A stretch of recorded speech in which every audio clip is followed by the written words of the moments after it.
Hello guys, मैं आपका भाई दोस्त educator of economics love Kaushik स्वागत करता हूं आपका पीडब्ल्यू कॉमर्स वाला क्लास 11th के यूट्यूब चैनल पे। और इस पेस बैच के अंदर मैं आपको माइक्रो इकोनॉमिक्स की मोस्ट फेवरेट और अवेटिंग आखिरी यूनिट करा रहा हूं भाई। यहां पर 3 चैप्टर्स हैं जो मैं करवाऊंगा आपके। फॉर्म्स ऑफ मार्केट क्रैक कराऊंगा, मार्केट इक्विलिब्रियम क्रैक कराऊंगा, और वो जो बहुत सारे डायग्राम बनते हैं ना, डिमांड सप्लाई शिफ्ट होकर इक्विलिब्रियम प्राइस इंक्रीज डिक्रीज होता है, इक्विलिब्रियम क्वांटिटी इंक्रीज डिक्रीज होती है, जो बच्चों के भेजे में अच्छे से नहीं घुसते। इस वन शॉट को देखकर तुम्हारे ये तीनों चैप्टर कवर अप होंगे। 10 से 12 नंबर डिपेंड करता है तुम्हारे स्कूल में कितनी वेटेज है इसकी, आपकी पूरी कवर अप होने वाली है। तो दोस्तों यहां पर लिखा भी है, मैं आपको मोटे मोटे टॉपिक्स बता देता हूं कि कौन कौन से करवाने वाला हूं। परफेक्ट कंपटीशन जो तुम्हारे सिलेबस में रहता है, इसके अलावा और चीजें भी बताऊंगा। Market equilibrium, equilibrium price, equilibrium quantity, excess demand, excess supply, price ceiling बताऊंगा, प्राइस फ्लोर भी आपको बताऊंगा। और बिल्कुल एंड में जो डायग्राम वाला 6 नंबर का क्वेश्चन आता है, simple applications of the tools of demand and supply, आपको बताने वाला हूं, सबसे अच्छे तरीके से समझाने वाला हूं। और पहले मैं आपके भेजे के अंदर ये क्रिएट कर दूं कि परफेक्ट कंपटीशन बनता कैसे है। अगर आपने इस बेसिक को समझ लिया ना, फिर आप कोई भी टॉपिक को इस चैप्टर के अंदर बहुत आसानी से समझ लोगे। दोस्त, मार्केट क्या होता है? मार्केट एक ऐसी जगह होती है जहां पर कुछ लोग सामान खरीदने के लिए आते हैं तो कुछ लोग सामान बेचने के लिए आते हैं। तो market is a place where buyers and sellers interact with each other for the purpose of buying and selling of goods and services. बहुत आसान डेफिनेशन है, पेपर में जनरली आती भी नहीं है। ठीक है, आता क्या है भाई यहां पर, वो समझा रहा हूं। एक ऐसी मार्केट इमेजिन करो जहां पर एक बंदा गुलाब जामुन बेच रहा है। आप इमेजिन करो भाई साहब, मेरे साथ साथ इमेजिन करो। फॉर्म्स ऑफ मार्केट का पहला चैप्टर आपका कवर अप करा दूंगा बिल्कुल ठा करके। परफेक्ट कंपटीशन को टारगेट कर रहे हैं भाई। एक बंदा है जिसका नाम है राजू। राजू एक गुलाब जामुन बेच रहा है, काले रंग का रसगुल्ला होता है, बहुत मीठा सा, बहुत मस्त सा रसगुल्ला होता है। राजू ने बोला कि भाई मैं इस रसगुल्ले को 6 रुपए का बनाकर मार्केट में 20 रुपए का बेचता हूं। बड़ा खुश है, 14 रुपए का इसके अंदर प्रॉफिट कमा रहा है। यह बात फटाक से काजू को पता लग गई। काजू ने बोला 6 रुपए का तो मैं भी बना सकता हूं, मैं मार्केट में इसको 19 रुपीज का बेच दूंगा। तो आप बताओ, अब ये गुलाब जामुन लोग राजू से खरीदेंगे या काजू से खरीदेंगे? हमें यहां पर यह बात मानकर चलनी है कि राजू और काजू यहां पर डिट्टो सेम गुलाब जामुन बना रहे हैं। गुलाब जामुन के टेस्ट में, हाइट में, वेट में, कलर में, प्राइस में कोई फर्क नहीं है, दोनों का सेम गुलाब जामुन है। और इस मार्केट में यह भी मानकर चल रहे हैं कि गुलाब जामुन कैसे बनता है, कितने रुपए का बनता है, यह सबको पता है, सबको पूरी पूरी नॉलेज है कि भैया 6 रुपए का बनेगा, ऐसे बनेगा। और ये 20 का बेच रहा है, ये 19 का बेच रहा है, तो किसका बिकेगा? काजू का गुलाब जामुन बिकेगा, क्योंकि सस्ते में बेच रहा है। अगर राजू को मार्केट में रहना है तो इसको भी अपना प्राइस 19 रुपए करना पड़ेगा। ऐसे ऐसे करके यह बात पता लगती है अमर को। अमर कहता है मैं भी 6 रुपए का बना लूंगा और भाई मैं इसको 15 का बेच दूंगा। तो अब ये 15 का बेचेगा ना, तो इसको भी 15 का बेचना पड़ेगा, इसको भी 15 का बेचना पड़ेगा, तब जाके सबका यहां पर प्रोडक्ट बिकेगा। तो मैं ये कह रहा हूं कि मार्केट में सब लोग प्राइस एक्सेप्ट करते जा रहे हैं जो लेटेस्ट चल रहा है। सारी फर्म्स या सारे सेलर या सारे प्रोड्यूसर, ये सब प्रोड्यूसर है, फर्म है, सेलर है, एक ही बात है, ये सब प्राइस एक्सेप्ट करते जा रहे हैं मार्केट का। ऐसे करते करते ये बात लीक हुई, लास्ट में जाके पता चली। एक लड़की है गीता, गीता जोशी नाम पूरा है, ये कहती है भैया मैं 6 का बनाऊंगी और 6 रुपए का ही बेच दूंगी। तो अब बताओ किसी का बिकेगा क्या? हजारों लोग आ गए यहां पर बेचने के लिए, सब 6 रुपए का बना के, कोई 14 का, 13 का, 13.5 का, 12.5 का, 11.5 का ऐसे बेच रहे थे। तो लास्ट में ये डिसाइड हुआ 6 का बना के 6 का बेचेंगे। तो राजू को भी 6 का बेचना पड़ेगा, काजू को भी 6 का, अमर को भी 6 का, और सबके सब लोगों को यहां पर 6 रुपए में ही माल बेचना पड़ेगा। अब तुम बोलोगे सर 6 का बना के 6 में ही बेच देंगे तो प्रॉफिट क्या होगा? ये तो नो प्रॉफिट नो लॉस वाली सिचुएशन आ गई। हां जी भैया, नो प्रॉफिट नो लॉस वाली सिचुएशन को बोलते हैं नॉर्मल प्रॉफिट। एक्चुअली जब तुमने मेरे साथ कॉस्ट वाला चैप्टर पढ़ा होगा, तब मैंने बताया गुलाब जामुन को बनाने की जो कॉस्ट होती है, इसके अंदर ही जरा सा प्रॉफिट शामिल होता है।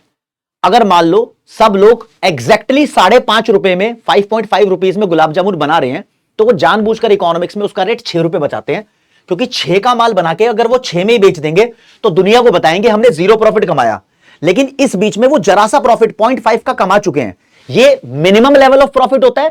जिसको कमाने से फर्म जिंदा रहती है। अब तुम पूछोगे ना, ये गीता जोशी 6 रुपए का गुलाब जामुन बनाकर 6 रुपए का ही बेच रही है, तो ये फर्म जिंदा कैसे रहेगी, सर्वाइव कैसे करेगी, फर्म तो बंद हो जाएगी। बंद नहीं होगी, इसके अंदर जरा सा प्रॉफिट वो कमा रही है। इसको टेक्निकल लैंग्वेज में नॉर्मल प्रॉफिट बोलते हैं। नॉर्मल प्रॉफिट को आम आदमी की भाषा में आप नो प्रॉफिट नो लॉस बोल सकते हो, और बहुत सारी चीजें आपको बीच बीच में बताऊंगा। एक्चुअली दोस्त देखो हुआ क्या, एक प्रोडक्ट है जो हर दुकान पर सेम बिक रहा है। जो चीजें सभी जगह सेम बिकती हैं उन्हें बोलते हैं होमोजीनियस। ध्यान रखना मेरी बात को, होमोजीनियस या फिर बोल सकते हो आइडेंटिकल। इस मार्केट में यह तो क्लियर है कि आइडेंटिकल प्रोडक्ट बिक रहा है, किसी भी दुकान पर प्रोडक्ट डिफरेंट नहीं है, ना तो टेस्ट में, ना उसके कंटेंट में, ना किसी हाइट वेट कलर साइज में, हर जगह सेम है। ओके, सबको पता है कि परफेक्ट नॉलेज है, पूरी पूरी नॉलेज है कि ये प्रोडक्ट बनेगा कितने रुपए का, इनपुट मार्केट की पूरी नॉलेज है, कहां कहां से रॉ मटेरियल सब लोग ला रहे हैं। ये बात ओपन है, खुली किताब है, कोई छुप छुपा के काम नहीं हो रहा। यहां पर एक एक करके सेलर बढ़ते गए तो अनलिमिटेड सेलर्स यहां पर आ गए हैं। तो बहुत सारे सेलर होमोजीनियस प्रोडक्ट बेच रहे हैं, नॉर्मल प्रॉफिट कमा रहे हैं, और इस मार्केट के अंदर कोई रेस्ट्रिक्शन नहीं है, कोई प्रेशर नहीं है, कोई दबाव नहीं है कि भैया कोई बंदा बाहर का यहां पर आकर रसगुल्ला नहीं बेच सकता, गुलाब जामुन नहीं बेच सकता। कोई रेस्ट्रिक्शन नहीं है, सबको फ्रीडम है। भाई तुम आओ मार्केट के अंदर एंट्री करो और अपना सामान बेचो, या फिर तुम अपनी दुकान बंद करके एग्जिट कर जाओ, पूरी पूरी छूट है यहां पर। ऐसी मार्केट को बोलते हैं परफेक्ट कंपटीशन। मैं बहुत आसान शब्दों में आपके सामने इसकी डेफिनेशन रखूं तो परफेक्ट कंपटीशन एक ऐसी फॉर्म ऑफ मार्केट होती है जहां पर लार्ज नंबर ऑफ सेलर्स एक होमोजीनियस प्रोडक्ट बेचते हैं, और इस मार्केट में फ्रीडम है एंट्री की और एग्जिट की फर्म्स को, आओ जाओ कोई दिक्कत नहीं है। बहुत आसान डेफिनेशन है, और बहुत अच्छे शब्दों में आपके सामने इसकी डेफिनेशन रखूंगा। आपको बताता हूं कि भैया दुनिया मानती है कि ऐसी मार्केट कभी हो नहीं सकती। परफेक्ट कंपटीशन रियल लाइफ में एक मिथ होता है। मिथ का मतलब होता है छलावा। अरे भला ऐसा कहां हो सकता है कि सबके सब लोग सेम डिट्टो सेम सामान बेच रहे हैं, सेम रेट पर बेच रहे हैं? ऐसा कहां हो सकता है? सब लोग आज के टाइम में जिसकी क्वालिटी ज्यादा अच्छी होती है वो ज्यादा रेट में बेचता है अपना सामान, जिसकी क्वालिटी थोड़ी खराब होती है वो सामान थोड़े सस्ते रेट में मिल जाता है, वो अलग बात है। लेकिन दोस्तों this is also possible in the real market. मैं आपको इसका एग्जांपल बता दूं दोस्त, ये है जी प्योर गोल्ड का बिस्किट। अब मैं बोलता हूं 24 कैरेट गोल्ड का बिस्किट है, ये अगर 10 ग्राम का बिस्किट किसी दुकान पर 1.5 लाख का मिल रहा है, किसी जूलर पर, गोल्ड का बिस्किट कहां मिलता है? जूलर में मिलता है, या फिर मिलता है बैंक के अंदर भी।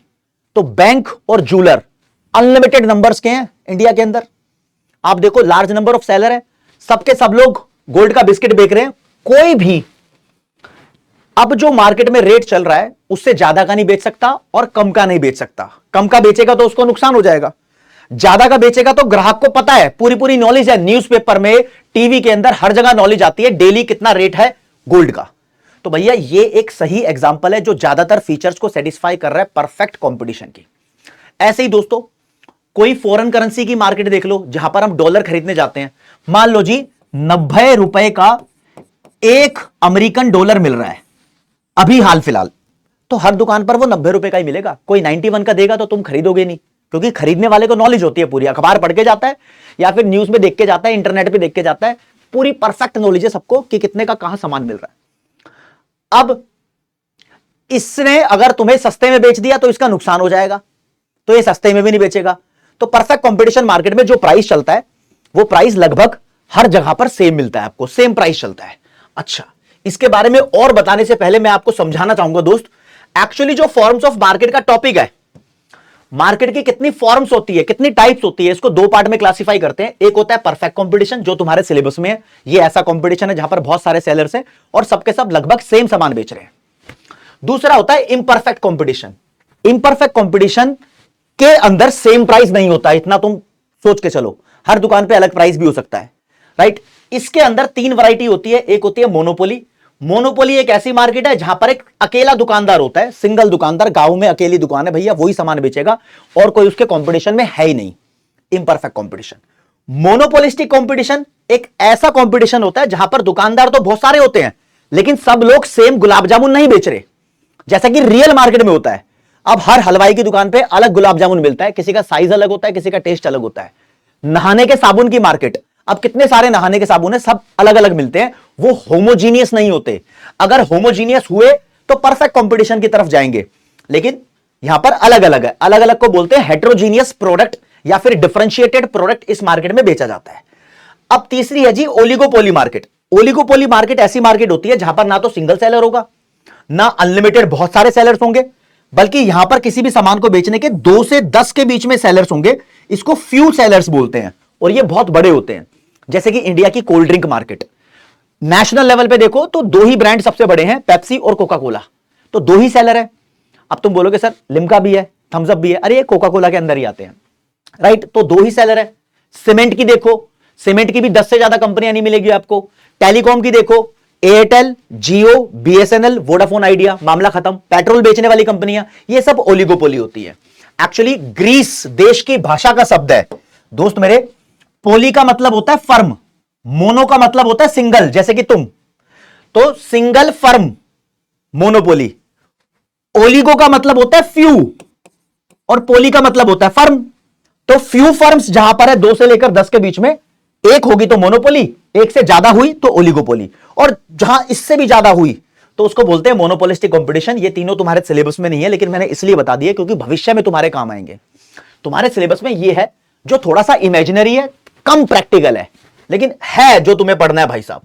इसके अंदर मैंने आपको बताया कि परफेक्ट कंपटीशन की 4 फीचर सबसे मेन है, और भी बहुत सारी होती है, सारी पढ़ाऊंगा, लेकिन इन चारों में से कोई भी एक फीचर तुम्हारे पेपर में 3 नंबर की एक्सप्लेन करनी आ सकती है। पहली फीचर है यहां पर large number of buyers and sellers होते हैं। दूसरी फीचर है हर दुकान पे सेम होमोजीनियस आइडेंटिकल सामान बेचा जाता है। तीसरी फीचर है freedom of entry and exit है, कोई भी आओ कोई भी जाओ, कोई रोक टोक नहीं है। चौथी है जी परफेक्ट नॉलेज, सबको पूरी पूरी नॉलेज है, सामान कैसे बना, कहां से इनपुट लाए, कितने रुपए का बना, तो सब लोग इसको बना सकते हैं सेम रेट पर। यह बड़ी इंपॉर्टेंट फीचर है। अच्छा जी, अब एक एक करके एक्सप्लेन करवाता हूं भाई कि कोई भी एक फीचर कितने नंबर में आ सकती है। सबसे पहली फीचर आपके सामने है large number of buyers and sellers. इस फीचर के बारे में देखूं तो यहां पर मैं लिख भी देता हूं, ये जी परफेक्ट कंपटीशन में हम कर रहे हैं large number of buyers, buyers भी बहुत सारे होते हैं एंड सेलर्स भी बहुत सारे होते हैं। तो यहां पर ये जो कंटेंट लिखा हुआ है 3 नंबर में 3 पॉइंट लिखे हुए हैं, आपको ऊपर ऊपर से बताता हूं, नोट्स तो आप डाउनलोड कर लोगे। कहां?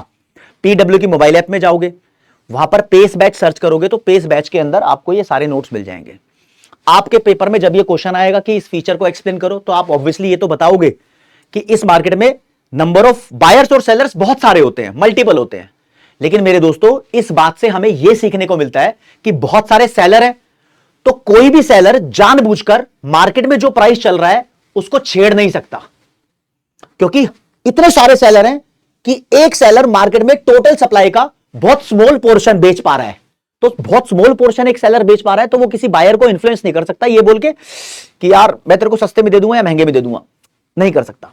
ऐसे ही यहां पर बहुत सारे बायर्स हैं, तो कोई भी एक बायर मार्केट की टोटल डिमांड को इन्फ्लुएंस नहीं कर सकता, और जब वो मार्केट की टोटल डिमांड को इन्फ्लुएंस नहीं कर पाएगा तो वो चलते हुए प्राइस को, जो प्राइस चल रहा है ना मार्केट में, उसको बोलते हैं दोस्त प्रिवेलिंग प्राइस, इसको अफेक्ट नहीं कर सकता। तो क्लियर कट हम यहां पर लिखेंगे, it implies that under perfect competition no individual seller और no individual buyer can affect the prevailing price of the commodity, मतलब एग्जिस्टिंग प्राइस को कोई अफेक्ट नहीं कर सकता। जैसे कि जो मैंने बोला, लिखा भी है, the number of seller is so large, बहुत सारे सेलर्स हैं, that individual seller produces very small portion of the total output of the market. Individual seller total market में जितनी भी सप्लाई है या आउटपुट है उसका बहुत स्मॉल पोर्शन प्रोड्यूस करता है। तो as such no individual seller can influence price in the market, वो प्राइस को प्रभावित नहीं कर सकता, कम ज्यादा नहीं कर सकता।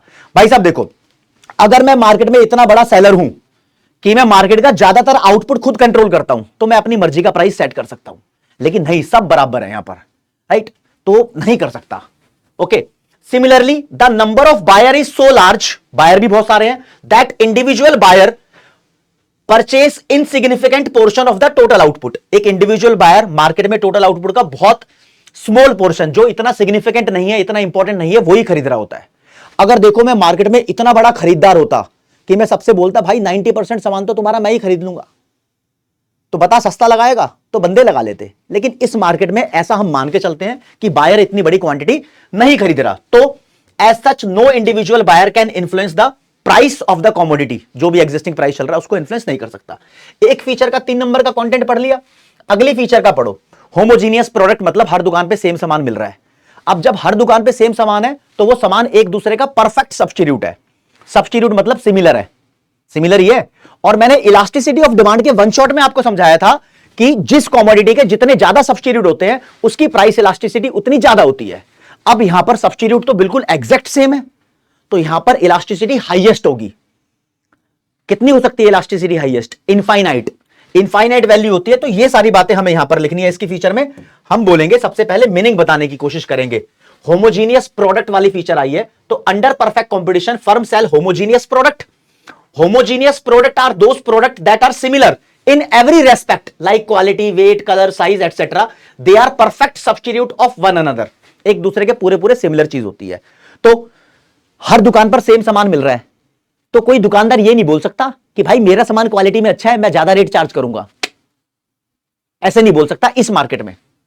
तो as a result no buyer has a reason to be attach to the particular seller. कोई बायर किसी सेलर के साथ दोस्ती नहीं बनाएगा, क्योंकि हर जगह सेम चीज मिल रही है। आजकल दोस्ती बना लेते हैं ना भाई, जिसकी दुकान का सामान अच्छा है हम उसके साथ दोस्ती बना लेते हैं, लेकिन ये एक ऐसी मार्केट है जहां पर सब कुछ सेम है। तो all buyer pay the same price, सब बायर सेम प्राइस पे करते हैं। अब दुकानदार की बात करेंगे। No seller can charge higher price, because अगर सेलर हायर प्राइस चार्ज करेगा तो अपना कस्टमर लूज कर देगा। कस्टमर को तो पता है ना क्या प्राइस चल रहा है, हर दुकान पे सेम चीज है। तो अगर वो हायर प्राइस चार्ज करेगा तो he will lose customers, hence uniform price prevails in the market. Uniform का मतलब होता है सेम, मार्केट में सेम प्राइस चलता है, सब दुकानों को सेम रेट पर सामान बेचना पड़ता है। Demand for a commodity under perfect competition is perfectly elastic. Perfectly elastic का मतलब होता है इलास्टिसिटी ऑफ डिमांड की वैल्यू इनफाइनाइट है बिकॉज ऑफ होमोजीनियस प्रोडक्ट। ये पेपर के अंदर क्वेश्चन आ सकता है। जब परफेक्टली इलास्टिक डिमांड होती है तो demand curve parallel to X axis बनता है। ये भी पेपर में क्वेश्चन आ सकता है कि बताओ जी परफेक्ट कंपटीशन में डिमांड कर्व कैसा होता है? Parallel to X axis, horizontal line होता है। इलास्टिसिटी की वैल्यू इनफाइनाइट होती है, क्यों? Because of this. यही रीजन लिखना है आपको पेपर में। तीसरी फीचर दोस्तों मैं बताऊंगा, freedom of entry and exit, यानी यहां पर कोई रेस्ट्रिक्शन नहीं है, कोई भी आए कोई भी जाए। अब देखो इस बात को हम 3 नंबर में कैसे एक्सप्लेन करेंगे, हमें तो पॉइंट वाइज अपना आंसर लिखना पड़ता है। तो राज्य हमें बताना पड़ेगा कि मान लो परफेक्ट कंपटीशन की अभी शुरुआत हुई है, तो शुरुआत में हो सकता है कि कोई 6 रुपए का गुलाब जामुन 20 में बेच रहा हो, बहुत सारा प्रॉफिट कमा रहा हो। तो यह सिचुएशन नए नए दुकानदार को अट्रैक्ट करेगी कि सब लोग मार्केट में एंटर करें और वो भी प्रॉफिट कमाए। 6 रुपए का गुलाब जामुन 19 का बेचेगा, कोई 10 का बेचेगा, कोई 8 का बेचेगा, और फाइनली उस लेवल तक सब लोग आ जाएंगे जहां पर 6 रुपए का गुलाब जामुन 6 रुपए का ही बेचा जा रहा होगा, हमारे एग्जाम्पल के हिसाब से गीता जोशी ने जैसा कि किया, राइट। तो शुरू में हो सकता है सब बहुत सारा प्रॉफिट कमाए। बहुत सारे प्रॉफिट को इकोनॉमिक्स में बोलते हैं अब नॉर्मल प्रॉफिट या सुपर नॉर्मल प्रॉफिट। लास्ट में जाके सब लोग at the end long run के अंदर नॉर्मल प्रॉफिट पे आ जाते हैं। लेकिन ऐसा भी हो सकता था कि परफेक्ट कंपटीशन जब बन रहा हो तो फर्म्स लॉस में जा रही हो, 6 का गुलाब जामुन बना के 5 का बेच रहे हो। अब जब लॉस में जा रहे होंगे ना, तो एग्जिस्टिंग सेलर्स जो होंगे वो धीरे धीरे अपनी दुकान बंद कर देंगे क्योंकि लॉस हो रहा है। फिर जब थोड़े से सेलर्स कम हो जाएंगे तो प्राइस बढ़ा सकते हैं। वो कितना प्राइस बढ़ा देंगे भाई? पहले लॉस में जा रहे थे, अब नॉर्मल प्रॉफिट तक आ जाएंगे। तो एट द एंड शुरुआत में लॉस हो या बहुत सारा प्रॉफिट हो, at the end long run में नॉर्मल प्रॉफिट होगा ही होगा। तो 1 नंबर का क्वेश्चन बनता है एमसीक्यू, बताओ जी freedom of entry and exit वाली फीचर की इंप्लीकेशन क्या है? इंप्लीकेशन मतलब इसका इंपैक्ट क्या है? इसका इंपैक्ट ये है कि एक फर्म परफेक्ट कंपटीशन में लॉन्ग रन के अंदर नॉर्मल प्रॉफिट ही कमाएगी। तो 3 पॉइंट में लिखा हुआ है, under perfect competition there is no restriction in the entry and exit of the firms. It implies that the firm earn normal profit in the long run. अब ये 2 story बताई हुई है, लॉन्ग रन तक कैसे पहुंचेंगे, शुरू में लॉस हुआ या प्रॉफिट हुआ। बोला if the firms are making abnormal profit in the short run, शुरुआत में बहुत ज्यादा प्रॉफिट हो रहा है, तो this profit will attract the new firms, नई नई फर्म्स आएंगी यहां पर, और भैया धीरे धीरे जब कंपटीशन बढ़ेगा तो price will go down and firm will earn normal profit in the long run. लेकिन इसके अपोजिट अगर शुरुआत के अंदर लॉस हो रहा था तो धीरे धीरे फर्म विल स्टार्ट एग्जिटिंग और धीरे धीरे प्राइस भी बढ़ने लग जाएगा और firm will earn normal profit in the long run. तो अल्टीमेट लॉन्ग रन में नॉर्मल प्रॉफिट ही होगा, राइट। आगे चलते हैं। चौथे नंबर की फीचर मैंने बताई आपको, परफेक्ट नॉलेज। सबको परफेक्ट नॉलेज है, सामान कहां से बनता है, कितने रुपए का बनता है, तो सब प्रोड्यूसर्स बराबर की कॉस्ट में बना देते हैं। तो both buyers and sellers have perfect knowledge about the product and competition in the market. Buyer को भी पता है कितने का मिल रहा है। तो this means that each firm has equal access to the technology and input used in the market. इसका मतलब यह है कि कोई भी फर्म है, ऐसा नहीं है कि किसी फर्म के पास रिसोर्स ज्यादा है या एक फर्म ही रिसोर्स को यूज कर सकती है। दूसरी फर्म नहीं कर सकती, ऐसा नहीं है। कोई भी सामान को बनाने में टेक्नोलॉजी या जो भी इनपुट लग रहे हैं वो सभी फर्म्स इक्वली एक्सेस कर सकती है, सबके पास बराबर की अप्रोच है। Hence all the firms has uniform cost structure, सबका कॉस्ट स्ट्रक्चर सेम होता है, सब सेम खर्चे में सामान को बनाती है। और यहां पर यह भी बोलते हैं कि जो फैक्टर ऑफ प्रोडक्शन है ना, उस पर कोई रेस्ट्रिक्शन नहीं है, यानी लेबर, रॉ मटेरियल सब लोग एक दूसरे की यूज कर सकते हैं, कोई रेस्ट्रिक्शन नहीं है। जब कोई रेस्ट्रिक्शन नहीं होती तो उसको बोलते हैं पूरे पूरे मोबाइल हैं, तो बोलते हैं perfect mobility of factor of production is also the feature of perfect competition. ये भी आती है लेकिन पॉइंट में हम लिखते नहीं, इसके अंदर ही घुसा देंगे तो हमें नंबर मिल जाएंगे, 3 नंबर का क्वेश्चन आएगा, 3 मिल जाएंगे। राइट दोस्तों, अब मैं बताऊंगा आपको, अगर पेपर में आ जाए what is the meaning of perfect competition, तो आप क्या लिखोगे? आप लिखोगे वही जो मैंने फीचर्स बताई हैं उनको मर्ज करके डेफिनेशन बनाओगे। Perfect competition refers to the form of market, एक मार्केट की फॉर्म है, where large number of buyers and sellers are selling homogeneous product, ये सामान बेच रहे हैं, with freedom of entry and exit of firms, entry and exit की freedom है। 3 फीचर मिला के डेफिनेशन बना दी, बन जाएगी। एक पॉइंट टू बी नोटेड है, a firm in this perfect competition accept the price decided by the market. Market को इंडस्ट्री भी बोलते हैं, इंडस्ट्री और मार्केट ने जो भी प्राइस डिसाइड किया है, एट द एंड एक फर्म उसी प्राइस को एक्सेप्ट करके सामान बेचती है, इसलिए फर्म को बोलते हैं प्राइस टेकर। टेकर मतलब लेने वाला, that is why a firm is price taker here, firm यहां पर प्राइस टेकर होती है। अब इसका एक डायग्राम बनता है जो बहुत बाद में मैं आपको समझाऊंगा, हाँ डायग्राम के थ्रू, प्राइस टेकर क्यों है, क्योंकि इक्विलिब्रियम वाले चैप्टर में आएगा। ओवरऑल देखो दोस्तों, परफेक्ट कंपटीशन की इतनी सारी फीचर होती है, large number buyer seller, homogeneous product, entry and exit, perfect knowledge. अब लिख सकते हो आप यहां पर यूनिफॉर्म प्राइस होता है, मतलब कांस्टेंट प्राइस होता है। और मेरे दोस्त, रेवेन्यू वाले चैप्टर में मैंने बताया था प्राइस को ही बोलते हैं एवरेज रेवेन्यू, तो यहां पर ये एवरेज रेवेन्यू, प्राइस और डिमांड कर्व एक ही बात है। डिमांड कर्व को एवरेज रेवेन्यू कर्व भी बोलते हैं और प्राइस भी यहां पर कांस्टेंट रहता है। फर्म यहां पर प्राइस टेकर होती है, टेकर का मतलब एक्सेप्टर, और यहां पर एआर और एमआर की वैल्यू बराबर होती है। रेवेन्यू वाले चैप्टर में बता चुका था, रेवेन्यू की थोड़ी सी नॉलेज होगी आपको, मार्जिनल रेवेन्यू और एवरेज रेवेन्यू यही है। अब तुम कंफ्यूज ना हो जाओ तो इसलिए और क्लियर कर दूं, ये प्राइस भी होता है और ये यहां पर डिमांड कर्व भी होता है, ठीक है जी। तो इस मार्केट में स्पेशली ये बातें कही जाती हैं कि इतनी सारी चीजें बराबर देखने को मिल रही है। अब जीरो सेलिंग कॉस्ट होती है या एडवर्टाइजमेंट कॉस्ट होती है यहां पर, मतलब सभी दुकानों पर अगर सेम प्राइस है तो कौन अपना एडवर्टाइजमेंट का खर्चा ज्यादा करके अपना नुकसान करवाएगा? तो कोई भी यहां पर सामान को सेल करने के लिए डिस्काउंट वगैरह नहीं देता, और कोई भी यहां पर एडवर्टाइजमेंट के ऊपर कोई ब्रांडिंग वगैरह नहीं करता, सेलिब्रिटी से एडवर्टाइजमेंट वगैरह नहीं करवाता। अब बड़ा ही थोड़ा लग रहा है ना कि यार ये मार्केट होती कहां होगी, तो असलियत में तो ये मार्केट की सारी फीचर्स पाया जाना बड़ा ही मुश्किल काम है, आज तक पाई नहीं गई है। लेकिन कुछ प्रोडक्ट है, जैसे कि मैं बोलूं फॉरेन करेंसी, या मैं बोलूं गोल्ड या सिल्वर, ये जो चीजें हैं ये परफेक्ट कंपटीशन की ज्यादातर फीचर्स को सेटिस्फाई करती हैं, ठीक है। आगे बढ़ते हैं भैया, परफेक्ट कंपटीशन का चैप्टर खत्म हो गया, अब आएंगे नए चैप्टर पे। इस चैप्टर का नाम है राज्य price determination under perfect competition. Perfect competition में प्राइस डिसाइड कैसे होता है, तो यहां पर मैं आपको कॉन्सेप्ट सिखाऊंगा मार्केट इक्विलिब्रियम का। जहां पर मार्केट इक्विलिब्रियम में होगी वहां पर जो प्राइस होगा वही प्राइस माना जाएगा, यानी वही प्राइस डिसाइड हो जाएगा, यानी वही प्राइस डिटरमाइन हो जाएगा। अब मार्केट इक्विलिब्रियम, इक्विलिब्रियम का मतलब यहां पर है बैलेंस्ड। मार्केट बैलेंस में कहां होगी, तो दोस्त मार्केट वहां पर बैलेंस में होगी जहां पर मार्केट के दोनों लोग खुश होंगे। दोनों लोग कौन? मार्केट में 2 टाइप के लोग होते हैं, कुछ होते हैं बायर्स, कुछ होते हैं सेलर्स। बायर करते हैं डिमांड, सेलर करते हैं सप्लाई। तो जहां पर बायर की डिमांड और सेलर की सप्लाई एक दूसरे के बराबर होगी वहां पर मार्केट इक्विलिब्रियम में होगी, और वहां पर जो भी प्राइस होगा वो इक्विलिब्रियम प्राइस माना जाएगा, राइट। हाँ जी भैया, सेलर जितना बेचना चाहता है बायर उतना सामान खरीद ले तो पूरी मार्केट खुश, this is called market equilibrium. कितना आसान है। अब मार्केट इक्विलिब्रियम का कॉन्सेप्ट टेबल से भी आता है और डायग्राम से भी आता है तुम्हारे पेपर में, वो सब कराऊंगा। एक सिचुएशन इमेजिन करते हैं, लिखकर भी बताऊंगा, पूरा कंटेंट दूंगा। एक टेबल है भाई साहब, ये टेबल है, इसके अंदर हरे रंग का इस्तेमाल करूंगा। इधर लिखा है मैंने मार्केट डिमांड, इधर लिखा है मार्केट सप्लाई। मार्केट डिमांड का मतलब एक कॉमोडिटी की सभी बायर्स के द्वारा की जाने वाली डिमांड का टोटल, और मार्केट सप्लाई का मतलब होता है एक कॉमोडिटी की सभी सेलर्स के द्वारा की जाने वाली सप्लाई का टोटल। टोटल सप्लाई और टोटल डिमांड लिखा है। मान लो जी मार्केट में प्राइस बढ़ रहा है 1 2 3 4 5, तो डिमांड पे क्या फर्क पड़ेगा सोचो? कम होगी। प्राइस बढ़ता है तो डिमांड कम होती है ना, लॉ ऑफ डिमांड। अगर तुम इस चैप्टर तक पहुंचे हो तो तुमने बहुत कुछ किया हुआ है पहले, राइट? हाँ, तो प्राइस बढ़ रहा है, डिमांड कम होगी। मान लो जी मैं डिमांड कम कर रहा हूं, 500, 400, 300, 200, तो इधर मुझे सप्लाई भी लिखनी है। प्राइस बढ़ रहा है तो सप्लाई पे क्या फर्क पड़ेगा? लॉ ऑफ सप्लाई बोलता है प्राइस बढ़ेगा तो सप्लाई बढ़ेगी।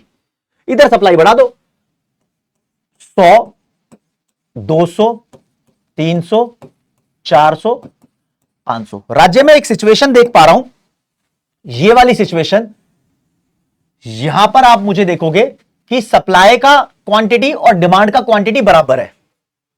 यहां लिखा है situation here market demand is equal to market supply, और this situation is called market equilibrium. Right, definition क्या लिखी है? Market equilibrium is a situation where market demand and market supply of a commodity are equal to each other. कितनी आसान भाषा में लिखी हुई है यार। अच्छा, इसको मार्केट इक्विलिब्रियम बोलते हैं। यहां पर जो भी प्राइस है उस प्राइस को बोलेंगे इक्विलिब्रियम प्राइस। यहां पर प्राइस कितना राज्य? 3 रुपए। दिस 3 रुपए इज कॉल्ड इक्विलिब्रियम प्राइस। तो इक्विलिब्रियम प्राइस की डेफिनेशन क्या हुई? इक्विलिब्रियम प्राइस वो प्राइस होता है जहां पर डिमांड सप्लाई बराबर हो, खत्म। तो equilibrium price is a price of a commodity where its market demand and market supply are equal to each other. और क्वांटिटी कितनी है यहां पर? क्वांटिटी है जी 300 यूनिट। डिमांड की और सप्लाई की दोनों की ही बराबर है, 300 यूनिट है। इस क्वांटिटी को बोलते हैं इक्विलिब्रियम क्वांटिटी। तो it is the quantity of a commodity where market demand and supply are equal to each other. Same language आ रही है, सेम परिभाषा बन रही है, आसान काम हो रहा है। अब मैंने इस टेबल में आपको 3 कॉन्सेप्ट दिखाए हैं, मैं आपको दिखाऊंगा 5 कॉन्सेप्ट। एक हो गया मार्केट इक्विलिब्रियम, एक हो गया इक्विलिब्रियम प्राइस, एक हो गया इक्विलिब्रियम क्वांटिटी। इन तीनों में से किसी की भी टेबल आए, सबकी टेबल यही है। 2 कॉन्सेप्ट और कराता हूं दोस्तों। देखो शुरू की सिचुएशन देखो, इक्विलिब्रियम प्राइस तो 3 है मान लो, लेकिन मानो अगर मार्केट में प्राइस बहुत सस्ता है, 1 रुपया 2 रुपया। प्राइस जब बहुत सस्ता होता है ना तो डिमांड बहुत ज्यादा होती है, लेकिन दुकानदार नहीं बेचना चाहते सामान। सस्ते प्राइस पर उनको प्रॉफिट कम होता है, ऐसा माना जाता है। तो देखो जी, यहां पर डिमांड 500 की है, सप्लाई 100 की है, तो demand is more then supply. यहां पर डिमांड 400 की है, सप्लाई 200 की है, तो डिमांड ज्यादा है। अगेन जो ज्यादा होता है उसको बोलते हैं इंग्लिश में एक्सेस। तो इन दोनों सिचुएशन को बोलते हैं जी एक्सेस है। कौन? डिमांड। और सामान की यहां पर हो गई है शॉर्टेज। शॉर्टेज मतलब कमी पड़ गई है, सप्लाई नहीं है, डिमांड ज्यादा है। तो मैं बोलूंगा कि जब मार्केट में कोई सामान बहुत सस्ते में बेचा जाता है, या फिर जब मार्केट में प्रीवेलिंग प्राइस इक्विलिब्रियम प्राइस से कम होता है, तो यहां पर डिमांड बहुत ज्यादा हो जाती है, एक्सेस डिमांड हो जाती है। लेकिन मार्केट में जब सामान बहुत महंगे में बेचा जाएगा तो दुकानदार तो बेचना चाहेंगे, लेकिन ग्राहक नहीं खरीदना चाहेंगे। जैसे कि मान लो इक्विलिब्रियम प्राइस से ज्यादा में प्राइस बेचा, ज्यादा प्राइस में सामान बेचने की कोशिश की जा रही है, 4 रुपए में, 5 रुपए में, तो यहां डिमांड हो गई 200 की, सप्लाई हो गई 400 की।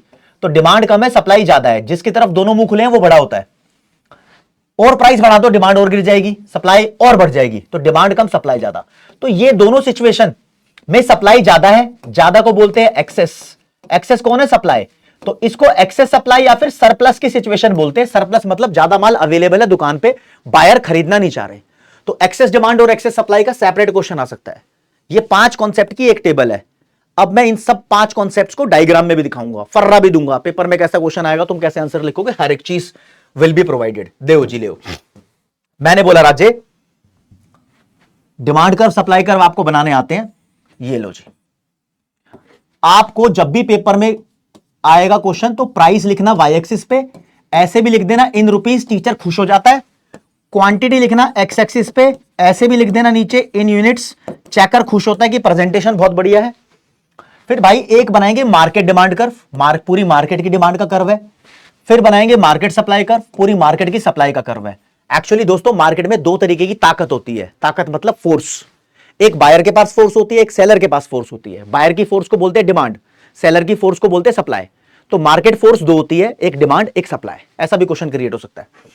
डिमांड सप्लाई ने दोनों ने एक दूसरे को इस ई पॉइंट पे काटा, तो this E point is called market equilibrium. मैंने शॉर्ट में लिख दिया इक्विलिब्रियम। इस पॉइंट पर जो भी प्राइस होता है, प्राइस दिखाते हैं वाई एक्सिस पर, this price is called equilibrium price.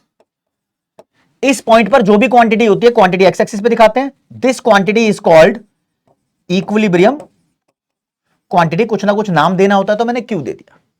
अब मेरे दोस्त, अगर तुम सामान बहुत ज्यादा महंगे में बेचोगे तो सप्लाई ज्यादा होगी, देखो ना, इसके ऊपर सप्लाई राइट साइड पे है तो ज्यादा है, डिमांड लेफ्ट साइड पे है तो कम है। तो इसके ऊपर कोई भी तुम ऐसे मार्क कर लो कहीं से भी, इस सिचुएशन को बोलते हैं एक्सेस सप्लाई। जब प्राइस बहुत ज्यादा होता है तो सप्लाई ज्यादा होती है, डिमांड कम होती है। अगर बहुत सस्ते में सामान बिक रहा है तो एक्सेस डिमांड हो जाएगी, क्योंकि सस्ते में बिक रहा है। दुकानदार तो बेचना चाहेंगे कम, लेकिन ग्राहक खरीदना चाहेंगे ज्यादा। जो राइट में होता है वही ज्यादा होता है। तो this is called excess demand. Demand curve इधर राइट में है, ऊपर देख रहे थे तो सप्लाई कर्व राइट में था, जो राइट में दिख रहा है वो एक्सेस है। राइट, 5 चीजों का डायग्राम है, 1 2 3 4 5। वाह जी वाह, 5 चीजों का डायग्राम। लेकिन जब तुमसे सिर्फ मार्केट इक्विलिब्रियम पूछे या इक्विलिब्रियम प्राइस का क्वेश्चन पूछे तो भी ये 5 चीजें दिखानी है आपको। जैसे कि मैं एक फॉर्मेट लेकर आया हूं, 4 से 6 नंबर का क्वेश्चन पेपर के अंदर बनता है, तो आपने लिखना क्या है, explain how equilibrium price is determined under perfect competition. बताओ जी कैसे इक्विलिब्रियम प्राइस डिसाइड होगा। सबसे पहले आप मीनिंग बताओगे इक्विलिब्रियम प्राइस का। भाई ये क्या होता है, ये वो प्राइस होता है जहां पर डिमांड सप्लाई बराबर होगी। अब मार्केट डिमांड और मार्केट सप्लाई का मतलब बताना, फिर डायग्राम और फिर उसके एक्सप्लेनेशन। अच्छा कहां मिलेंगे आपको ये, यहां मिलेंगी जी, पूरा फर्रा ये रहा। Meaning, demand, supply, diagram, explanation. Note कर लेना, यहां से स्क्रीनशॉट ले लो। ले लिया, हाँ जी, ओके जी, तुम्हारे लिए स्पेस भी छोड़ दिया। अब दोस्तों मैं बताता हूं एक नई चीज जो मैंने बीच में छोड़ी थी। मैंने बोला था under perfect competition a firm is price taker. एक फर्म प्राइस टेकर होती है। तो इस बात को मैं समझा सकता हूं, मार्केट और इंडस्ट्री एक ही बात है। यहां पर डिमांड सप्लाई दोनों एक दूसरे को कट करते हैं और इक्विलिब्रियम प्राइस डिसाइड करते हैं। ये किसने डिसाइड किया, ये मार्केट ने या इंडस्ट्री ने डिसाइड किया। अब इस प्राइस को एक फर्म एक्सेप्ट कर लेती है और ये फर्म का प्राइस या फिर एआर बन जाता है। तो कभी भी आए कि एक फर्म प्राइस एक्सेप्ट करती है इंडस्ट्री का डिसाइड किया हुआ, तो ये डायग्राम बनता है। आपको ऐसा का ऐसा बना देना है। जनरली आता नहीं है, लेकिन आ जाए फंसे हुए केस में तो आप कर सकते हो। हाँ, a firm is price taker because it accept the price determined या decided by the market through demand and supply. Market ने जो डिमांड सप्लाई से प्राइस डिसाइड किया वो एक फर्म ने एक्सेप्ट कर लिया। राइट, अब मेरे दोस्त यहां पर एक्सेस डिमांड एक्सेस सप्लाई के कॉन्सेप्ट बहुत आ रहे हैं एग्जाम के अंदर कि भैया एक्सेस डिमांड होता क्या है। तो हम बोलेंगे राज्य एक्सेस डिमांड वो सिचुएशन जहां पर डिमांड ज्यादा सप्लाई कम। राइट, यही है ना। अब इस सिचुएशन में हमें 4 पॉइंट बनाने हैं, 4 नंबर का क्वेश्चन आ जाता है। तो आपको ढंग से समझो, डायग्राम बाद में सिखाऊंगा, पहले लॉजिक समझो। सबसे पहले हमने मीनिंग लिख दिया, it refers to the situation where market demand is more than market supply. Right, लिख दिया। अब राजे देखो, एक्सेस डिमांड होती कब है, जब बहुत सस्ते में सामान बेचा जाता है ना, तब डिमांड एक्सेस होती है। इस बात को ध्यान रखना, एक्सेस का मतलब ज्यादा, जब बहुत सस्ते में। तो बोलेंगे एक्सेस डिमांड मार्केट में होती तब है जब प्रिवेलिंग प्राइस कम होता है इक्विलिब्रियम प्राइस से। तो बोलेंगे एक्सेस डिमांड ऑकर्स यानी होना when prevailing market price is less than the equilibrium price of the commodity. जैसे कि मैं डायग्राम में दिखाता हूं आपको, डायग्राम भी आपको बनाना है। ये मार्केट सप्लाई कर्व, ये मार्केट डिमांड कर्व, ये मान लो जी इक्विलिब्रियम प्राइस है, ये ओ है। अब मैं बोलूंगा मान लो जी इक्विलिब्रियम प्राइस से कम प्राइस पर सामान बेचा जा रहा है, मान लो इस पर। तो इस पर सप्लाई कितनी होगी, सप्लाई कर्व से पता लगेगा। ये सप्लाई कर्व है, सप्लाई होगी जी इतनी एस, ये डिमांड कर्व है। इस पर डिमांड कितनी होगी, डिमांड कर्व से पता लगेगा, डिमांड इतनी। तो डिमांड ज्यादा सप्लाई कम। तो this is the diagram of excess demand या फिर शॉर्टेज। हो गए 2 पॉइंट। लेकिन एक्सेस डिमांड थोड़ी देर का मैटर होता है, कुछ दिनों में या कुछ देर बाद वापस से प्राइस बढ़िया जगह सेट हो जाता है, इक्विलिब्रियम प्राइस सेट हो जाता है। वो कैसे, अगर मान लो मार्केट में एक्सेस डिमांड चल रही है तो कभी ना कभी दुकानदार को पता लगेगा भाई कि मेरी दुकान पे सामान कम है लेकिन ग्राहकों को ज्यादा चाहिए। जैसे दिवाली पे पटाखे होते हैं, है ना, दुकान पे कम पटाखे अवेलेबल है, ग्राहक को ज्यादा चाहिए। 15 अगस्त पे पतंग है, उस मोमेंट पे पतंग दुकान पे कम है लेकिन ग्राहक को ज्यादा चाहिए, तो बेचने वाला रेट बढ़ा देता है। तो ऐसे में क्या होता है मेरे दोस्त, ये रेट बढ़ने लगता है। और रेट बढ़ने का इंपैक्ट पता क्या होता है, रेट बढ़ने से डिमांड गिरती है और रेट बढ़ने से सप्लाई बढ़ती है, तब तक जब तक ये वाला पॉइंट अचीव नहीं हो जाता, मार्केट इक्विलिब्रियम में नहीं आ जाती। ऐसा ही होगा। लेकिन हम दिखाएंगे ऐसे, प्राइस के बढ़ने पर डिमांड ऐसे कम होगी, डिमांड कर्व पे ऐसे मूवमेंट आएगा, डिमांड वाले चैप्टर में पढ़ाया था। प्राइस के बढ़ने पर सप्लाई ऐसे बढ़ेगी, मूवमेंट आएगा। Law of demand law of supply पढ़े ना, तो लिखा है यहां पर कि अगर बहुत सस्ते में सामान बिकता है तो एक्सेस डिमांड होती है और it raise the competition among buyers. यहां बायर्स के बीच में कंपटीशन हो जाता है। वो बोलता है मैं पटाखे लूंगा, मैं पटाखे लूंगा, मैं पटाखे लूंगा, मैं पटाखे लूंगा, मतलब मैं क्रैकर्स खरीदूंगा, फायर क्रैकर्स मैं खरीदूंगा, डिमांड बहुत बढ़ गई है, which gives a chance to raise the price of the good. Sellers को यहां पर एक चांस मिल गया, which gives a chance to seller to raise the price of a good. वो प्राइस बढ़ा देता है, ये प्राइस बढ़ गया, राइट। अब due to rise in price क्या होगा, डिमांड गिरेगी, डिमांड विल फॉल और सप्लाई विल राइज। कब तक, जब तक ये दोनों एक दूसरे के इक्वल ना हो जाए और मार्केट इक्विलिब्रियम वापस अटेन ना हो जाए। तो पेपर में कितने तरीके के क्वेश्चन आते हैं, एक क्वेश्चन आता है भाई एक्सेस डिमांड को डायग्राम से एक्सप्लेन कर दो, 4 नंबर का हो गया। दूसरा क्वेश्चन आता है, बताओ जी जब prevailing price less than market price है तो what changes will take place in the market. तो जब प्रिवेलिंग प्राइस कम है मार्केट प्राइस से तो एक्सेस डिमांड होगा, चेंजेस ये सारे होंगे, ये सब लिखना पड़ता है। एक और क्वेश्चन आता है, बताओ how equilibrium will be restored in case of excess demand. Excess demand के केस में इक्विलिब्रियम रीस्टोर कैसे होगा, वापस कैसे आएगा। तो इक्विलिब्रियम वापस अटेन हो ही जाएगा, ऐसे सब कुछ। ये सब परफेक्ट कंपटीशन की बातें हैं, रियल मार्केट में लगता है कि प्रैक्टिकल नहीं है, तो थोड़े अजीब ही है, इसको अंडरस्टैंड करना। लेकिन जिस टेक्निकल तरीके से समझा रहा हूं उस टेक्निकल तरीके से आप आंसर भी लिख के आओगे। एक्सप्लेन भी कर देना डायग्राम भैया, एक्स एक्सिस पे क्वांटिटी, वाई एक्सिस पे price, D is the demand curve, S is the supply curve, E is the equilibrium point, ऐसे कुछ करके छोटे मोटे एक्सप्लेनेशन आप दे सकते हो। अगला क्वेश्चन एक्सेस सप्लाई का बन सकता है। एक्सेस सप्लाई वो सिचुएशन जहां पर सप्लाई ज्यादा डिमांड कम, तो it refers to the situation where market supply is more than market demand. Excess supply तब होती है जब प्राइस बहुत हाई होता है, जब प्रिवेलिंग मार्केट प्राइस मोर होता है इक्विलिब्रियम प्राइस से। जब बहुत महंगे में सामान बिकेगा तभी तो सेलर ज्यादा बेचना चाहेंगे, लेकिन बायर नहीं खरीदेंगे, तो बायर की डिमांड कम, सेलर की सप्लाई ज्यादा, हो गई एक्सेस सप्लाई। अब मैं इसको जरा तुम्हें दिखा दूं डायग्राम प्लॉट करके। भाई हो सकता था कि मैं डायग्राम पहले से बना के लिया था, लेकिन दोस्तों सामने प्लॉट करके सिखाना एक अलग ही एक्सपीरियंस होता है। ई मार्केट इक्विलिब्रियम है, मान लो जी मार्केट में ये इक्विलिब्रियम प्राइस है, लेकिन जो सामान बिक रहा है वो इस प्राइस पर बिक रहा है, तो इक्विलिब्रियम मार्केट प्राइस कम रह गया और प्रिवेलिंग प्राइस मोर है। यहां पर डिमांड कितनी है, डिमांड कर्व से पता लगेगा जी इतनी डिमांड है, सप्लाई कर्व से सप्लाई का पता लगेगा, सप्लाई जी इतनी है। तो सप्लाई ज्यादा है, डिमांड कम है, तो this situation is called what, excess supply. Separate diagram हो गया। अब भाई सप्लाई ज्यादा है, बायर सामान खरीदना नहीं चाहते, एक टाइम पर आकर दुकान वालों को पता लगेगा अबे हमारे पास तो माल बहुत ज्यादा है, बायर खरीद नहीं रहे, तो ऐसे में in this case seller price गिराएंगे।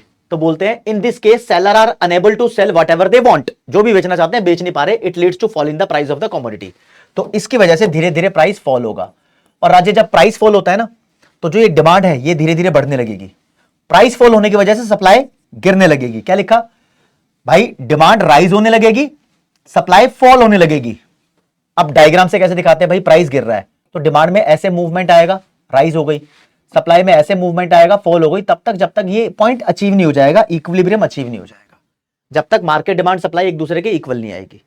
Same बड़ा इंपॉर्टेंट क्वेश्चन है। लेकिन दोस्तों इस रियल मार्केट में आपसे एक दिल से बात कहना चाहूंगा, कभी कभी ऐसा होता है, चलो इक्विलिब्रियम प्राइस एक सही प्राइस होता है जहां पर बायर सेलर दोनों खुश है, लेकिन कभी कभी इक्विलिब्रियम प्राइस पर सामान बिक रहा होता है, लेकिन कुछ कैटेगरी ऑफ कस्टमर खुश नहीं होते, बहुत गरीब लोग जैसे कि खुश नहीं होते।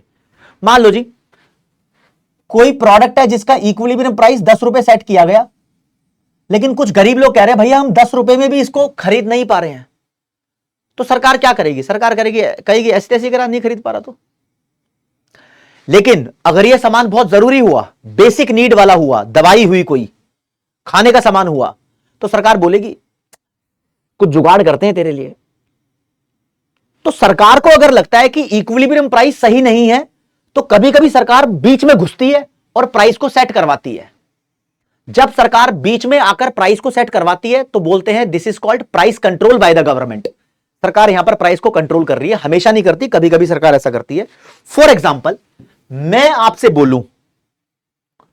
बोलूं कि भाई किसी कॉमोडिटी का इक्विलिब्रियम प्राइस मान लो जी 10 रुपए है और कुछ बायर कह रहे हैं हम खरीद नहीं पा रहे इसको, सरकार बोलेगी चल ठीक है भाई इसके लिए इसका प्राइस कम कर देते हैं 5 रुपए। तो सरकार ने प्राइस फिक्स कर दिया, फिक्स करने को बोलते हैं सील करना, तो this is called price ceiling. सरकार ने मैक्सिमम प्राइस सेट कर दिया है कि कोई भी दुकानदार अब इससे ज्यादा रेट चार्ज नहीं कर पाएगा, अगर कोई इससे ज्यादा में बेचेगा 6 रुपए 7 रुपए का बेचेगा तो ये इलीगल माना जाएगा। तो इससे क्या होगा भाई, पहली बात तो सरकार ने ऐसा क्यों किया? सरकार ने किया भैया कुछ बायर्स के इंटरेस्ट को बचाने के लिए, कि बायर के लिए जरूरी है शायद कोई दवाई हो तो इसका रेट कम होना चाहिए। अब अगर कोई दुकानदार बोले कि भैया हम नहीं बेच रहे इतने कम रेट पे, तो सरकार बोलेगी मत बेच, सरकार खुद बेच लेगी। जब सरकार खुद कर सके तभी ऐसा करती है। एक और बात, कुछ अमीर लोगों को लगेगा सरकार ने प्राइस बहुत कम करवा दिया तो दुकानदार अब सस्ते प्राइस में तो घटिया सामान बेच रहे होंगे, तो ये सब चीजें लग सकती है।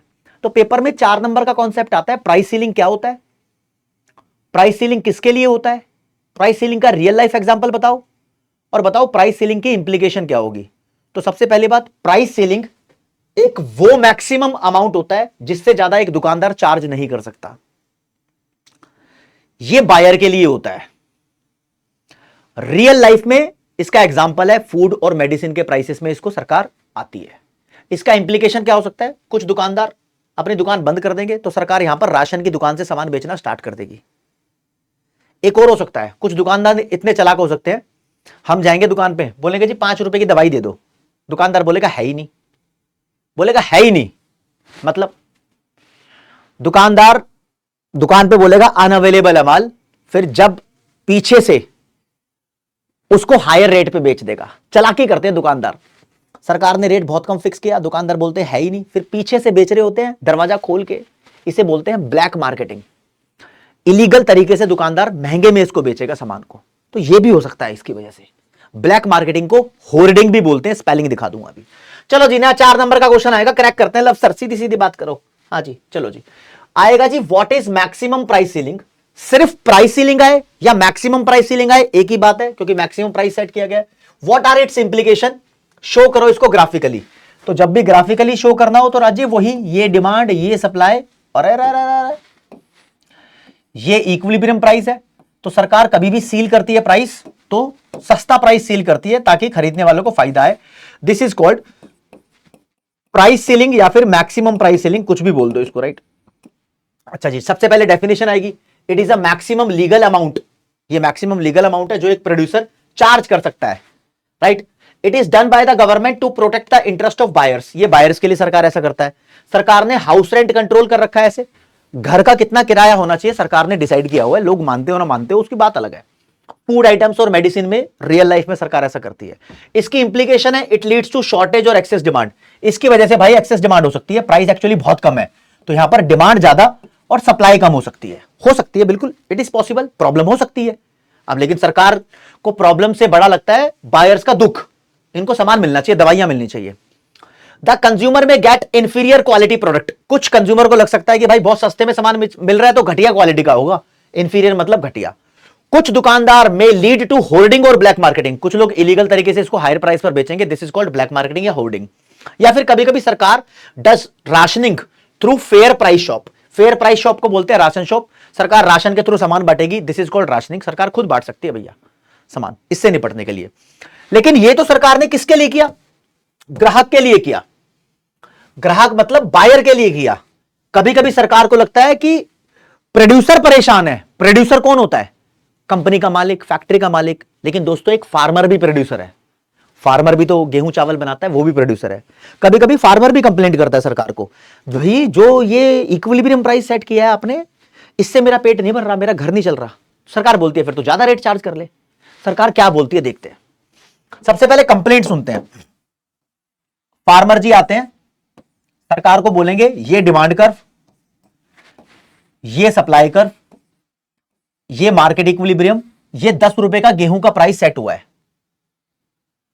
फार्मर बोलते हैं 10 रुपए का अगर गेहूं बिकेगा ना तो मेरा घर नहीं चलेगा। सरकार बोलती है प्रोड्यूसर के लिए हम एक काम कर सकते हैं, तुम भैया गेहूं कम से कम 15 में बेचो। मतलब सरकार ने प्रोड्यूसर को बोला 15 में बेचो, 16 में बेचो, 17 में बेचो, आप मिनिमम 15 रुपए में बेचो, इससे ज्यादा का बेचना है तो बेचो। सरकार ने प्रोड्यूसर्स को, फार्मर्स को गारंटी दी है कि भैया आप मिनिमम, इसे बोलते हैं मिनिमम प्राइस फिक्स करना। फिक्स को बोलते हैं सील करना। सरकार ने मिनिमम प्राइस फिक्स कर दिया, अब इससे ज्यादा बेचना बेचो। फार्मर कहेंगे हमारा 10 में तो बिक नहीं रहा था, 15 में कैसे बिकेगा। सरकार बोलती है तुम्हारा बिक गया तो ठीक है, वरना हम खरीद लेंगे। भैया सरकार भी खरीद लेती है। सरकार खरीदती है, सरकार के काम आता है सामान। सरकार उस सामान को बोलती है बफर स्टॉक। सरकार का एक डिपार्टमेंट है फूड कॉर्पोरेशन ऑफ इंडिया, वो व्हीट राइस वगैरह फार्मर से खरीदता है और बफर स्टॉक में रखता है। बफर का मतलब होता है एक्स्ट्रा माल रखता है अपने पास, इमरजेंसी पड़ेगी तो सरकार उसको यूज करती है, चाहे वो आर्मी, नेवी, पुलिस या फिर कहीं पर कोई आपदा आ जाए, डिजास्टर, अर्थक्वेक, सुनामी आ जाए, वहां के लोगों को पहुंचाने के लिए राशन सरकार यूज करती है। कोविड-19 में गरीबों को सरकार ने राशन बांटा, तो वो वहीं से उठाया हुआ माल था, सरकार के पास बफर स्टॉक थी। बफर का मतलब फालतू एक्स्ट्रा स्टॉक जो इमरजेंसी में यूज है, राइट। अच्छा जी, तो ये मिनिमम प्राइस सीलिंग कहलाता है। पेपर में क्वेश्चन आता है मिनिमम प्राइस सीलिंग क्या होता है, व्हाट आर इट्स इंप्लीकेशन, इसको शो करो ग्राफिकली। अब मिनिमम प्राइस सीलिंग का मतलब सरकार ने कम से कम प्राइस सेट किया है। अब इससे ज्यादा बेचना चाहे तो दुकानदार बेच सकता है, दुकानदार को बचाने के लिए ही किया है। तो ये प्रोड्यूसर के इंटरेस्ट में किया है, बायर के इंटरेस्ट में नहीं। तो देखो जी क्या बनता है, minimum price ceiling refers to the minimum price of a commodity that a buyer must pay to purchase the product. अगर बायर को सामान खरीदना है तो उसको कम से कम 15 रुपए देने पड़ेंगे, this is the minimum price. और ये किसके लिए किया है, to protect the interest of producers या फार्मर्स। इसका असली का एग्जांपल है मिनिमम वेज लो। हर स्टेट के अंदर कानून बनाया हुआ है, जो लेबर होता है उसकी कम से कम वेज कितनी होनी चाहिए, सैलरी, कम से कम सैलरी कितनी होनी चाहिए। या फिर फार्मर्स के लिए मिनिमम सपोर्ट प्राइस पॉलिसी बना रखी है, एमएसपी पॉलिसी बोलते हैं इसको। मिनिमम सपोर्ट प्राइस पॉलिसी का मतलब होता है फार्मर को सरकार गारंटी देती है कि भैया इतने में नहीं बिक रहा तो इतने में बेच ले, वरना सरकार खरीद लेगी। और दोस्तों मिनिमम प्राइस सीलिंग के कॉन्सेप्ट को ही हम बोलते हैं प्राइस फ्लोर। फ्लोर क्यों बोला, फ्लोर का मतलब होता है जमीन। सरकार ने ये जमीन क्रिएट कर दी, प्राइस को ये सेट कर दिया, अब इससे ऊपर तुम्हें जहां जाना है जाओ, नीचे मत गिरना बस। इसकी इंप्लीकेशन क्या है भैया, इट लीड्स टू सरप्लस और एक्सेस सप्लाई। फार्मर को भी लगता है कि भैया सरकार ने बहुत अच्छा प्राइस दिला दिया, तो फार्मर भी सप्लाई को ज्यादा कर देता है, फिर उसकी डिमांड मार्केट में कम होती है। तो इतना फर्क तो पड़ता है कि एक्सेस सप्लाई हो जाए, सरप्लस हो जाए, और भैया सरकार के पास बफर स्टॉक हो जाएगी इसकी वजह से, तो it will lead to buffer stock with the government. ये भी आ सकता है। तो मैंने मार्केट इक्विलिब्रियम का पूरा चैप्टर आपको करा दिया। अगर मिनिमम प्राइस सीलिंग और मैक्सिमम प्राइस सीलिंग में डिफरेंस आता है तो मिनिमम प्राइस सीलिंग की डेफिनेशन ये रही, मैक्सिमम की वहां करवाई थी। मिनिमम प्राइस सीलिंग प्रोड्यूसर के लिए होती है, मैक्सिमम कंज्यूमर के लिए होती है। मिनिमम का एग्जांपल मैक्सिमम का वहां था, मिनिमम की इंप्लीकेशन मैक्सिमम की वहां थी। मिनिमम प्राइस सीलिंग या प्राइस फ्लोर का डायग्राम ये रहा, और मैक्सिमम का इससे पहले करवाया था। तो 4-5 डिफरेंस मैंने आपके लिए क्रिएट कर दिए हैं। कुल मिला के मैंने जो आपको चैप्टर कराया है दोस्तों, इसका नाम है मतलब टॉपिक करवाया है price control by the government. Government भी प्राइस कंट्रोल करती है। अगर गवर्नमेंट बायर के लिए करे प्राइस कंट्रोल तो उसको मैक्सिमम प्राइस सीलिंग या सिर्फ प्राइस सीलिंग बोलते हैं। अगर प्रोड्यूसर या फार्मर के लिए करे तो इसको प्राइस फ्लोर या मिनिमम प्राइस सीलिंग बोलते हैं। तो आपके लिए मैंने कंटेंट बहुत आसान कर दिया है, आई होप आप लोगों को समझ में आ रहा होगा। आखिरी टॉपिक रह गया जहां से 4 से 6 नंबर का सीधा सीधा क्वेश्चन आता है पेपर में।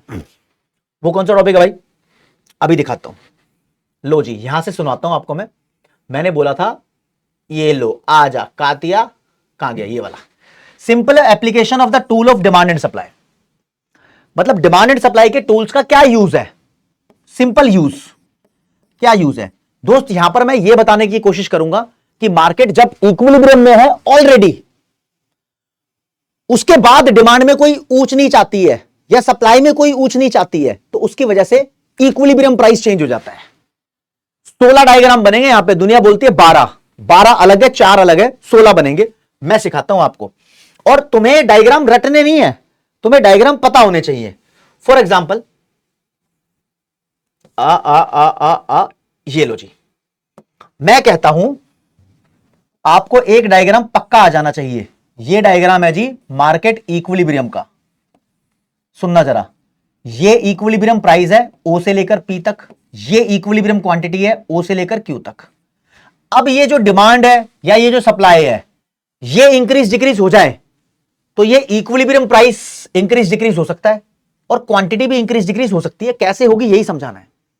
बस आपको थोड़ी नॉलेज होनी चाहिए कि अगर सप्लाई इंक्रीज होती है तो सप्लाई कर्व राइटवर्ड शिफ्ट होता है, अगर सप्लाई डिक्रीज होगी तो सप्लाई कर्व पीछे लेफ्टवर्ड शिफ्ट होगा, राइट। अगर आ जाओ, यही चीज मैं डिमांड में दिखाना चाहूं।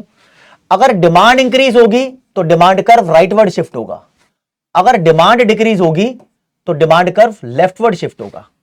ये बेसिक्स आपको पता होने चाहिए। खैर मैं करके दिखाता हूं। मान लो जी शुरू में मैं आपको इंपैक्ट बताऊंगा, अगर डिमांड में इंक्रीज डिक्रीज हो तो इक्विलिब्रियम पे क्या फर्क पड़ेगा, इक्विलिब्रियम प्राइस हो चाहे क्वांटिटी हो, उस पे क्या फर्क पड़ेगा। तो चलो जी आपके सामने करते हैं, दो डायग्राम बना दूं आपके लिए। लो जी, ये डिमांड कर्व, ये सप्लाई कर्व, ये इक्विलिब्रियम प्राइस और ये इक्विलिब्रियम क्वांटिटी, राइट। चलो जी भाई साहब, मैं बोलता हूं क्वेश्चन भी कराऊंगा अभी आपको, बीच में एमसीक्यू भी कराऊंगा। यहां पर मैंने एक टेबल बनाई हुई, मैंने लिखा है सिचुएशन।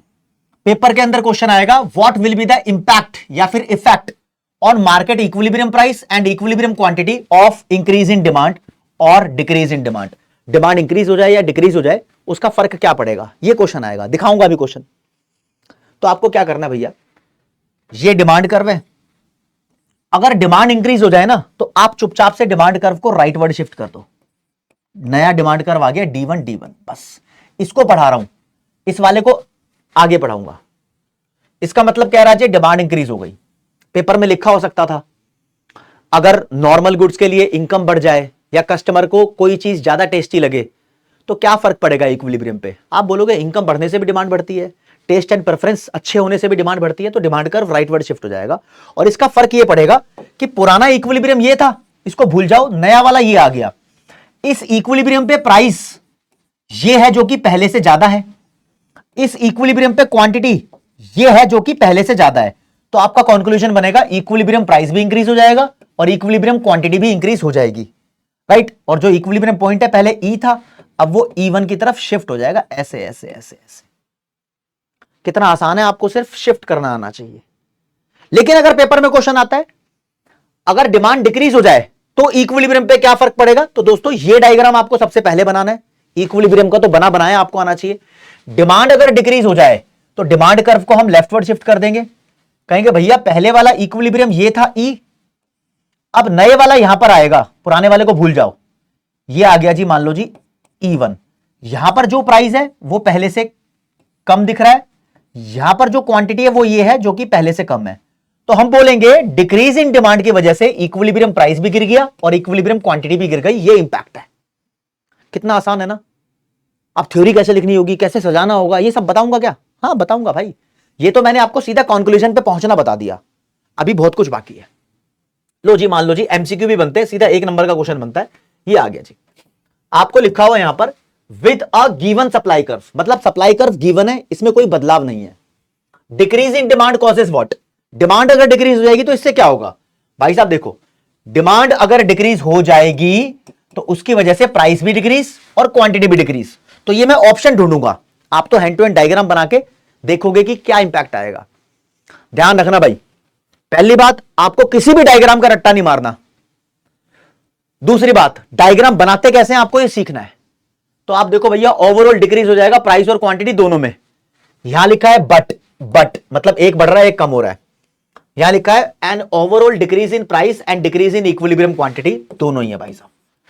अगर तुम इस क्वेश्चन को सॉल्व कर पा रहे हो तो तुम्हारा ठीक है, माइंड बढ़िया चल रहे हो, राइट।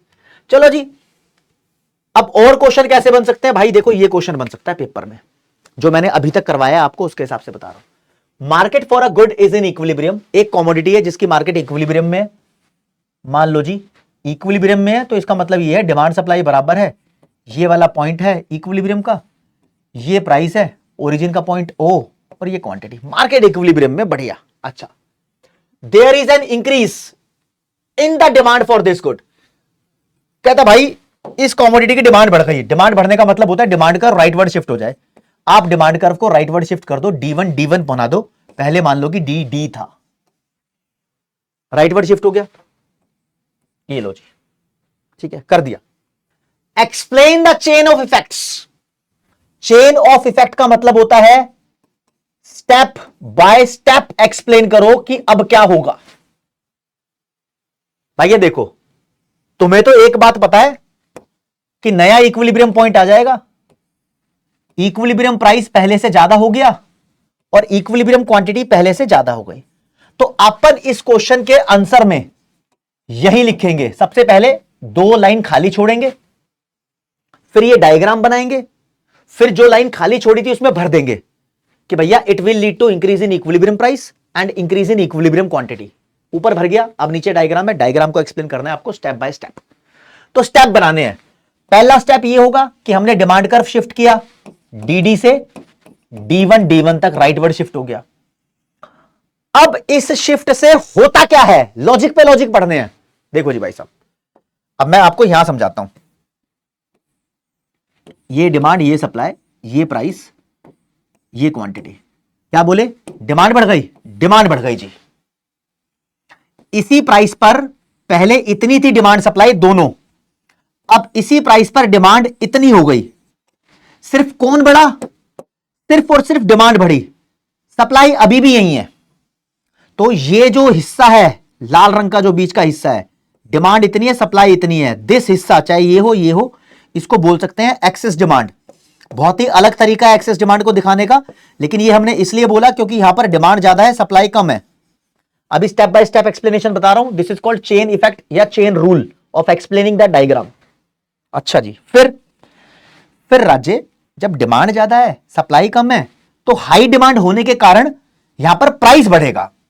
कौन बढ़ेगा, प्राइस। तो ये प्राइस धीरे धीरे बढ़ना स्टार्ट होगा। अब लॉ ऑफ डिमांड लगेगा, लॉ ऑफ सप्लाई लगेगा। प्राइस बढ़ रहा है तो सप्लाई के ऊपर इंपैक्ट देखो। राज्य प्राइस बढ़ रहा है तो सप्लाई बढ़ेगी, सप्लाई अभी यही है ना, यहां से ऐसे बढ़ेगी या यहां से ऐसे बढ़ेगी। सप्लाई बढ़ रही है, मान लो जी बढ़ रही है। अब प्राइस बढ़ रहा है तो डिमांड भी कम होगी, तो डिमांड थोड़ी थोड़ी कम होनी स्टार्ट होगी। अभी यहां थी डिमांड तो यहां जाएगी। ऐसा तब तक चलता रहेगा जब तक ये नया इक्विलिब्रियम नहीं आ जाएगा।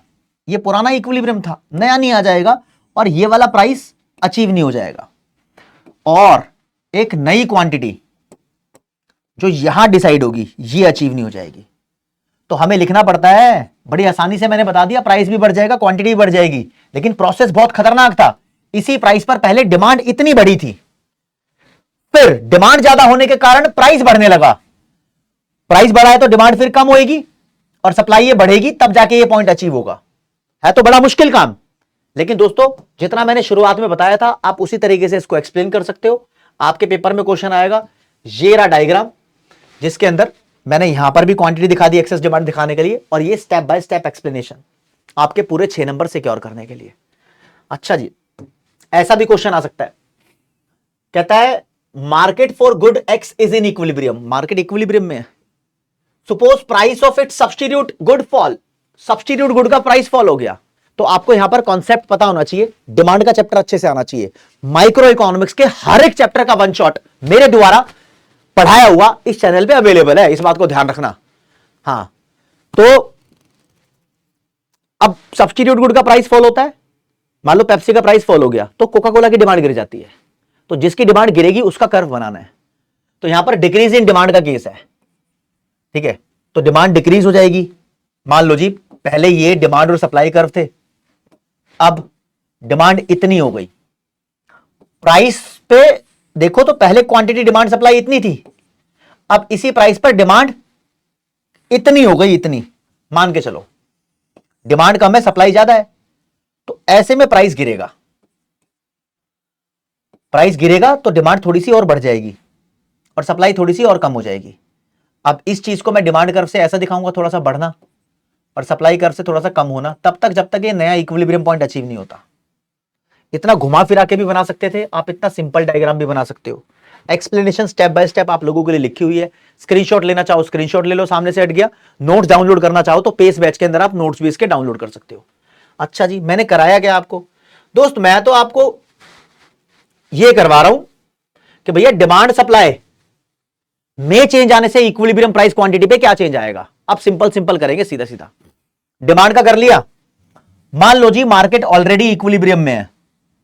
ये डिमांड, ये सप्लाई, ये इक्विलिब्रियम प्राइस, ये इक्विलिब्रियम क्वांटिटी, ये ओरिजिन का पॉइंट ओ। अब मैं बोलता हूं कि सप्लाई में कोई चेंज आ रहा है। पहले मैं आपको 2 डायग्राम करा चुका हूं, इस बात को ध्यान रखना। उसको ही मैं लंबा लेके जा रहा था। 2 डायग्राम ये थे, डिमांड का इंक्रीज और डिमांड का डिक्रीज। मैंने आपको दोनों डायग्राम करवा दिए कि डिमांड इंक्रीज होगी तो क्या इंपैक्ट पड़ेगा, डिक्रीज होगी तो क्या इंपैक्ट पड़ेगा इक्विलिब्रियम प्राइस क्वांटिटी पे। अब सप्लाई के बारे में पढ़ाऊंगा, सप्लाई इंक्रीज डिक्रीज हो गई तो क्या इंपैक्ट पड़ेगा। तो भाई मान लो जी मैं केस पढ़ा रहा हूं, अगर सप्लाई में इंक्रीज आ जाए, सप्लाई इंक्रीज का मतलब होता है ये जो सप्लाई कर्व है ये राइटवर्ड शिफ्ट हो जाएगा। तो आप ध्यान दो, ये था पुराना इक्विलिब्रियम, ये है नया इक्विलिब्रियम। यहां पर प्राइस पहले से कम हो गया, देखो ना, ये है तो पहले से कम है। क्वांटिटी ये है जो कि पहले से ज्यादा है, तो इक्विलिब्रियम प्राइस कम हो जाएगा, इक्विलिब्रियम क्वांटिटी पहले से ज्यादा हो जाएगी, ज्यादा, ठीक है ना, इंक्रीज हो जाएगी, तो ये इंपैक्ट होगा। आसानी से तो तुम ऐसे समझ सकते हो और इसको भी एक्सप्लेन कर सकते हो। लेकिन अगर मैं समझाऊं कि डिक्रीज हो जाए सप्लाई तो क्या इंपैक्ट पड़ेगा भैया? डिक्रीज हो जाए सप्लाई, मान लो, तो सप्लाई कर्व पीछे चला जाएगा। ये पुराना इक्विलिब्रियम था, ये नया हो जाएगा। नए पर देखूं तो प्राइस पहले से ज्यादा है, और नए पर देखूं तो क्वांटिटी पहले से कम है। तो प्राइस पहले से ज्यादा, क्वांटिटी पहले से कम हो जाएगी। यहां पर कम दिखाना है आपको, राइट? हाँ, तो ऐसा इंपैक्ट आ जाएगा। अब पेपर में क्वेश्चन कितने आ सकते हैं? पेपर में पूछ सकता है, मान लो जी नंबर ऑफ फर्म कम हो गई तो इक्विलिब्रियम प्राइस क्वांटिटी पे क्या फर्क पड़ेगा? अबे नंबर ऑफ फर्म कम हो गई तो सप्लाई कम हो जाएगी, ये इंपैक्ट पड़ेगा। अगर आ जाए पेपर के अंदर इनपुट का प्राइस बढ़ गया तो क्या फर्क पड़ेगा? इनपुट का प्राइस बढ़ने से सप्लाई कम हो जाती है, और सप्लाई कम हो गई तो ये फर्क पड़ेगा। टेक्नोलॉजी बेकार हो गई, आउटडेटेड हो गई तो क्या फर्क पड़ेगा? टेक्नोलॉजी बेकार हो गई तो सप्लाई कम हो जाती है, यही इंपैक्ट पड़ेगा। ये जो मैं बातें बोल रहा हूं ये फैक्टर अफेक्टिंग सप्लाई है, सप्लाई वाले चैप्टर में करा रखी है, उससे रिलेट होकर यहां पर क्वेश्चन बन जाता है कि कोई भी डिमांड का फैक्टर या सप्लाई का फैक्टर आपसे डिस्कस करता है और बोलता है जी इससे क्या होगा। तो डिमांड के फैक्टर और सप्लाई के फैक्टर से डिमांड सप्लाई कर्व तो लेफ्ट और राइट वर्ड शिफ्ट होते हैं, इंक्रीज डिक्रीज होते हैं, तो उसका इंपैक्ट यहां पर बताना है आपको, राइट? आगे चलते हैं भैया। मान लो जी एक एमसीक्यू आ गया, ये प्यारा था। If demand for a product decrease, equilibrium price पे क्या फर्क पड़ेगा? कह रहा भाई मान लो ये डिमांड सप्लाई है, डिमांड डिक्रीज हो तो क्या फर्क पड़ेगा? पहले ये इक्विलिब्रियम था, अभी हो जाएगा, प्राइस गिर जाएगा। क्वांटिटी पूछी हो तो क्वांटिटी भी गिर जाती, लेकिन सिर्फ प्राइस पूछा था तो प्राइस विल फॉल। इस तरीके का क्वेश्चन पेपर में बन सकता है, डरना नहीं है। अच्छा जी, तो अब मैं आपको दोस्तों करा चुका हूं कि डिमांड इंक्रीज हो जाए, डिक्रीज हो जाए, सप्लाई इंक्रीज हो जाए, डिक्रीज हो जाए, तो इक्विलिब्रियम प्राइस क्वांटिटी पे क्या फर्क पड़ेगा। लेकिन अब मुझे समझाना है कि दोनों डिमांड और सप्लाई दोनों इंक्रीज डिक्रीज हो जाए तो इक्विलिब्रियम पे क्या फर्क पड़ेगा। मतलब भाई डिमांड भी इंक्रीज और सप्लाई भी इंक्रीज एक साथ, या डिमांड भी डिक्रीज और सप्लाई भी डिक्रीज एक साथ, या डिमांड इंक्रीज और सप्लाई डिक्रीज, या डिमांड इंक्रीज और supply decrease, demand decrease supply increase. अगर ये सब एक साथ चेंज होते हैं तो एक साथ को इंग्लिश में बोलते हैं साइमल्टेनियस। साइमल्टेनियस का मतलब क्या होता है? टुगेदर, एक साथ, जैसे कि मैं और आप। अगर एक साथ बदलाव आए डिमांड सप्लाई में, दोनों कर्व शिफ्ट हो जाए, पहले सिंगल सिंगल कर्व शिफ्ट हो रहा था, तो क्या इंपैक्ट पड़ेगा? तो यहां पर दोस्तों चार कैटेगरी बनती है, कैटेगरी 1, कैटेगरी 2, कैटेगरी 3, कैटेगरी 4। हर कैटेगरी में 3 डायग्राम बनेंगे, तो 4 को 3 से मल्टीप्लाई कर दो, 12 डायग्राम आपको करने हैं। रट्टा किसी डायग्राम का नहीं मारना, बस आपको कॉन्सेप्ट समझना है, ठीक है? लो जी मित्रों, मैं आपको समझाता हूं। देखो जी, सबसे पहले हम करते हैं, मान लो जी डिमांड और सप्लाई दोनों इंक्रीज हो जाएं, तो ऐसा भी हो सकता है कि डिमांड और सप्लाई दोनों इंक्रीज हुए हैं, लेकिन डिमांड में ज्यादा बढ़ोतरी हुई है। डिमांड भाई 100% से इंक्रीज हो गई, सप्लाई 90% से इंक्रीज हुई है। और ऐसा भी हो सकता है कि डिमांड और सप्लाई दोनों इंक्रीज हुई है, लेकिन डिमांड 10% से इंक्रीज हुई, सप्लाई 15% से इंक्रीज हुई। या फिर ऐसा भी हो सकता है डिमांड और सप्लाई दोनों इंक्रीज हुई हैं, इसमें भी 10% इंक्रीज, इसमें भी 10% इंक्रीज, यानी सबका बराबर है। तो 3 केस हो सकते हैं दोनों के इंक्रीज होने में, तो 3 डायग्राम बनेंगे। जी भैया, मैं 3 डायग्राम करवाऊंगा आपको स्टार्टिंग के तीनों डायग्राम में, डायग्राम 1, डायग्राम 2, डायग्राम 3, तीनों में बताऊंगा डिमांड भी इंक्रीज हो रही है और सप्लाई भी इंक्रीज हो रही है, ठीक है? ओके, तो 3 डायग्राम अगर बनाने हैं, ये डिमांड कर्व, ये सप्लाई कर्व, ये इक्विलिब्रियम प्राइस, ये इक्विलिब्रियम क्वांटिटी, ये इक्विलिब्रियम पॉइंट। अब इसको 2 बार और कॉपी कर लूं, ठीक है? शुरू में मैं आपको पढ़ाऊंगा ये वाला पॉइंट, जब डिमांड सप्लाई एक दूसरे के बराबर इंक्रीज हो तो क्या होगा। तो भाई डिमांड को इंक्रीज करो, कर दिया जी। अब जितना आपने डिमांड को इंक्रीज किया, आपके पास तो फुट्टा होगा स्केल, उतना ही सप्लाई को इंक्रीज कर दो राजे, उतना ही आपने सप्लाई को इंक्रीज कर दिया, राइट? तो मेरे दोस्त, सप्लाई इंक्रीज होता है तो राइट बढ़ जाता है, राइट? तो नया इक्विलिब्रियम पॉइंट मेरे को यहां मिला। अब मैं देख रहा हूं इस पर प्राइस तो वही है पुराने वाला, लेकिन सिर्फ क्वांटिटी बढ़ी है।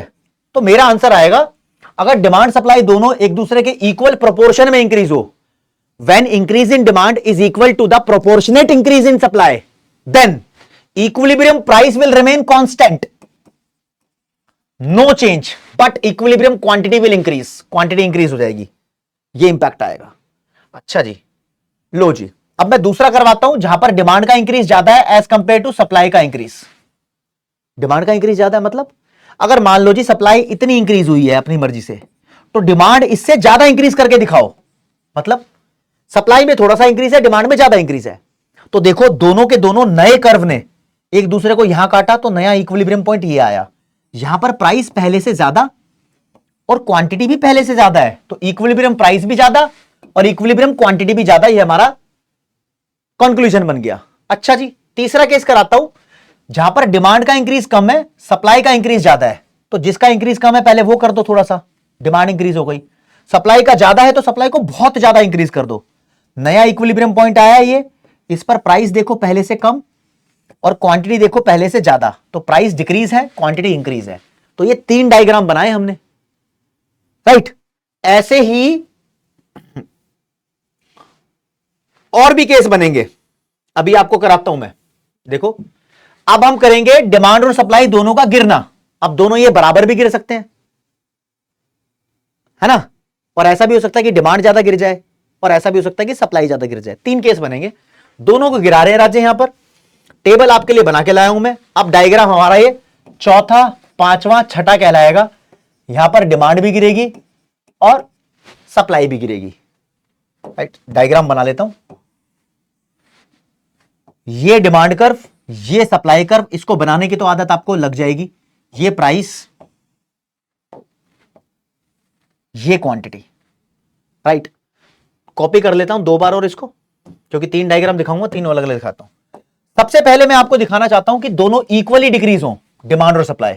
मान लो जी मैंने डिमांड को इतना डिक्रीज किया, तो सेम इसी गैप से मैं सप्लाई को भी डिक्रीज कर दूं, तो दोनों लाल रंग के कर्व यहां काट रहे हैं। यहां पर नया इक्विलिब्रियम प्राइस वही है जो पहले था, क्वांटिटी देखूं तो पहले से कम हो गई। तो मेरा कंक्लूजन बनेगा equilibrium price will remain constant, no change. Quantity में डिक्रीज आ गया, कहानी खत्म। ओके, अगले पे देखूंगा तो मैं दोनों को डिक्रीज कर रहा हूं लेकिन सप्लाई में ज्यादा गिरावट दिखाऊंगा। तो भैया मान लो मैंने डिमांड में थोड़ी सी गिरावट दिखाई, जानबूझ के करते हैं ऐसा, किसी एक चीज में ज्यादा गिरावट दिखानी होती है ना, तो टीचर कंपेयर कर सके, इस वजह से हमने एक में जरा सी गिरावट दिखाई और दूसरी में बहुत ज्यादा गिरावट दिखा दी, तो सप्लाई में ज्यादा गिरावट मानी गई। दोनों लाल रंग के कर्व ने यहां काटा तो प्राइस बढ़ गया और क्वांटिटी कम हो गई। तो इस केस में प्राइस इंक्रीज और क्वांटिटी डिक्रीज, हमारा कंक्लूजन जस्टिफाई होता है। थर्ड वाला केस यहां पर बन रहा है, दोनों डिक्रीज है लेकिन डिमांड की गिरावट ज्यादा है इस बार। देखो जिसकी तरफ मुंह खुला होता है ना वो ज्यादा होता है। ग्रेटर कौन है? डिमांड की गिरावट। ग्रेटर लिखा आ जाए, मोर लिखा आ जाए, तो मान लो भैया सप्लाई में थोड़ी सी गिरावट कर देते हैं। लेफ्टवर्ड शिफ्ट का मतलब गिरावट होता है, इतने बेसिक्स तो मैंने शुरू में बताए थे आपको। और डिमांड में ज्यादा गिरावट कर दो, कर दिया जी। 2 लाल रंग के कर्व ने यहां काटा, नया इक्विलिब्रियम प्राइस गिरा रहा है और क्वांटिटी को भी गिरा रहा है, तो प्राइस डिक्रीज और क्वांटिटी भी डिक्रीज हो गए। हमारे 3 डायग्राम और टोटल 6 हो गए, 12 का सेट बनता है। ठीक है जी, अब मैं आपको केस करवा रहा हूं वो वाले। अच्छा, ये करवा चुका 3 और 3 6 डायग्राम। एक कॉमन बात मैंने देखी है, बहुत पते की है, जो बच्चे थोड़ा एक्स्ट्रा माइंड लगाते हैं ना, थोड़ा टॉप पे जाना चाहते हैं, उनको ये बात ध्यान रहती है। दोस्त, डिमांड और सप्लाई जब इक्वल प्रोपोर्शन में या तो इंक्रीज हो रहे थे या डिक्रीज हो रहे थे, तब प्राइस में कोई चेंज नहीं आया। मतलब इस केस में प्राइस में कोई चेंज नहीं आया। देखो ना, टेबल तो ये रही ना, प्राइस में नो चेंज जब दोनों इक्वली हो रहे थे। कहां था इसका डायग्राम?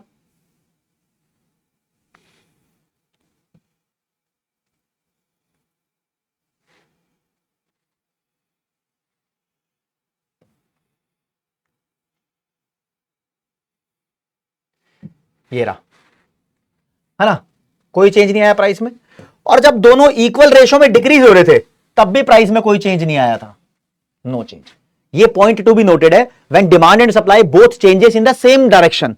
जब दोनों सेम डायरेक्शन में जाए, या तो दोनों इंक्रीज हो या दोनों डिक्रीज हो, एंड इन इक्वल प्रोपोर्शन, और बराबर के गैप में हो, तो प्राइस विल रिमेन कांस्टेंट।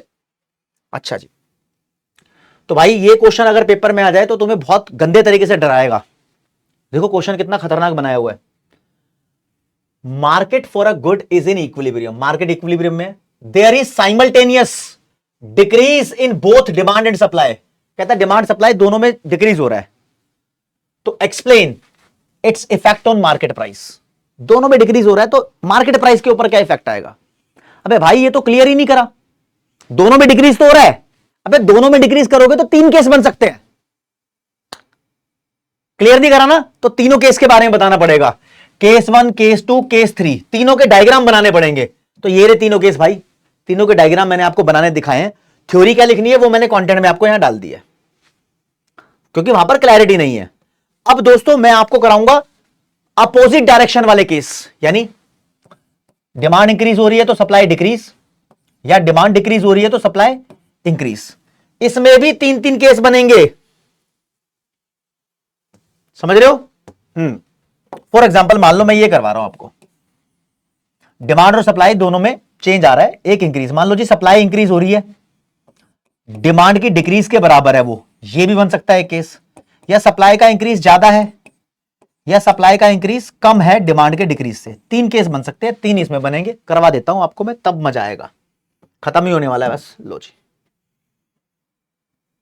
लो देखो जी, यहां पर मैं डायग्राम बना रहा हूं 7वां, 8वां, 9वां, और इधर मैं डिमांड को डिक्रीज करूंगा, सप्लाई को इंक्रीज करूंगा, एक दूसरे के अपोजिट डायरेक्शन में जा रहे हैं। ये सप्लाई कर्व, ये डिमांड कर्व, ये इक्विलिब्रियम प्राइस और ये इक्विलिब्रियम क्वांटिटी।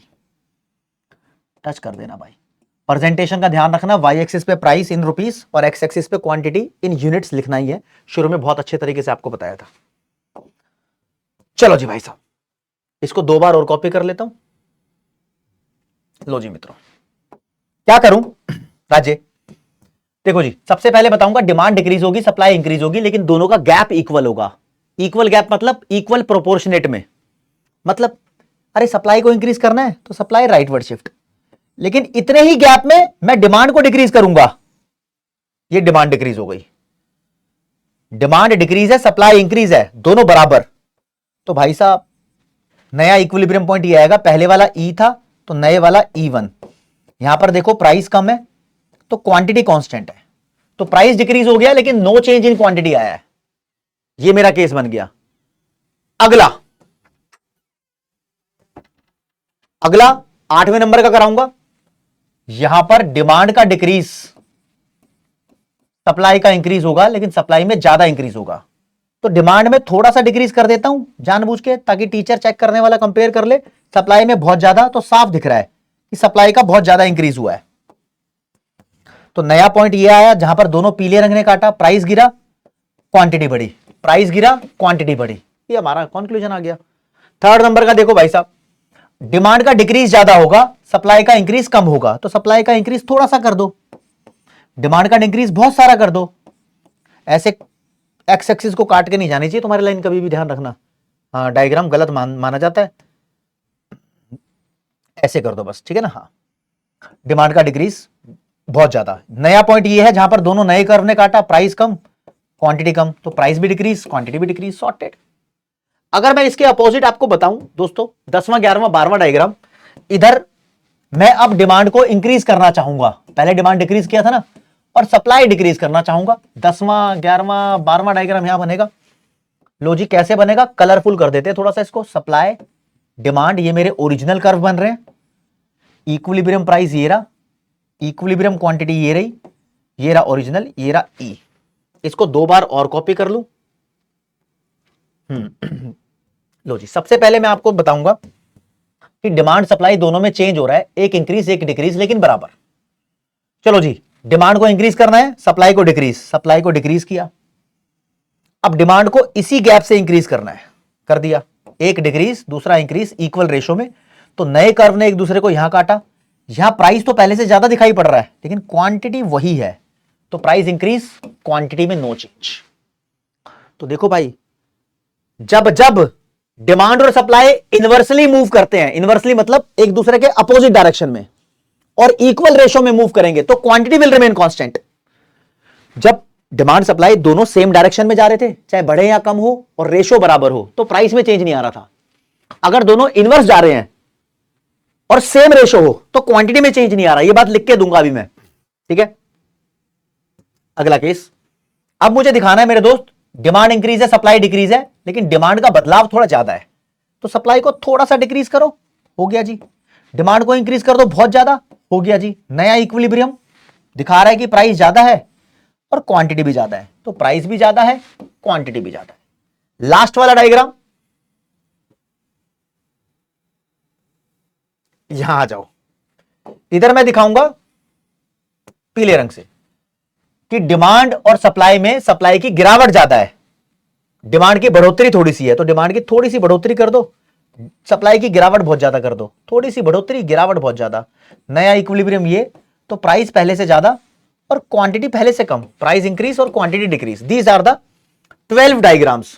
कंक्लूजन हमारे ये होने चाहिए दोस्त, जो बड़े बड़े पॉइंट्स हैं जो टीचर पूछ लेते हैं, when both demand and supply curve increase और decrease in the same direction, तो price will remain constant, but when both change in opposite direction, opposite direction में चेंज होंगे लेकिन सेम रेशो में होंगे, when both demand and supply increase और decrease in opposite direction and in same ratio, then equilibrium quantity will remain constant. ये दो मैंने आपको बताए हैं। यानी कुल मिला के आपसे क्विज का क्वेश्चन भी करवाना चाहता हूं, क्विज टाइम एक क्वेश्चन कर दो यार। क्या है जी, ये लिखा है, if supply increases greater proportion than demand, अगर सप्लाई इंक्रीज होगी डिमांड से ज्यादा प्रोपोर्शन में, तो मतलब डिमांड भी इंक्रीज हो रही थी, सप्लाई भी इंक्रीज हो रही थी, सप्लाई का इंक्रीज ज्यादा है। तो मेरे दोस्त इन चारों में से कौन सा राइट आंसर होगा, ये मैं एक्सपेक्ट करता हूं कि आपने अगर इतनी बड़ी क्लास देखी है, लगभग 1.25 घंटे की क्लास हुई है, इस क्लास के अंदर 3 चैप्टर कवर अप कराए गए हैं, तो आप इस क्वेश्चन का आंसर दे सकते हो। आपको सिर्फ कमेंट में लिखना है ए सही है, बी सही है, सी सही है, डी सही है। और मैंने हिंट बता दिया आपको, ये वाला केस है, ये वाला केस मैंने आपको करवा रखा है। इस क्वेश्चन का आंसर राज्य आपको देना ही पड़ेगा। मेरी तरफ से 3 चैप्टर डन इन 1 क्लास। ये बहुत फ्रूटफुल है भाई आपके लिए। कोई दिक्कत डाउट परेशान नहीं हो तो कमेंट सेक्शन में बताना। आपके लिए पुरजोर कोशिश हमेशा से ही रहती है। फिर दोबारा याद दिलाता हूं, ऐसा कोई चैप्टर नहीं माइक्रो इकोनॉमिक्स का जिसका वन शॉट इस यूट्यूब चैनल पे अवेलेबल ना हो। वो तो रिकॉर्डेड है सारे के सारे। लाइव में मैंने हर एक चैप्टर के आपको एग्जाम ओरिएंटेड क्वेश्चन कराए हैं, जो वन शॉट देखने के बाद थोड़े खतरनाक होते हैं। तो इस चैप्टर का अगर तुम एवेंजर सीरीज का लाइव वाला सेशन अटेंड करते हो तो इससे आगे के खतरनाक इस चैप्टर में न्यूमेरिकल क्वेश्चन भी बनते हैं, तो वो कैसे क्रैक होते हैं वो आपको समझ में आएंगे। Price selling, market equilibrium, equilibrium price, सबका न्यूमेरिकल क्वेश्चन अगर तुम्हारे स्कूल में आता है तो तुम वहां पर जाकर उसको देख सकते हो एवेंजर सीरीज में। ये जितने भी नोट्स हैं सब आपको पेस बैच में मिलेंगे, पीडब्ल्यू की ऐप के अंदर, बिल्कुल फ्री ऑफ कॉस्ट। जाओ करो तैयारी। Thank you so much. जय हिंद, जय भारत, नमस्कार, धन्यवाद, bye bye everyone, love you all.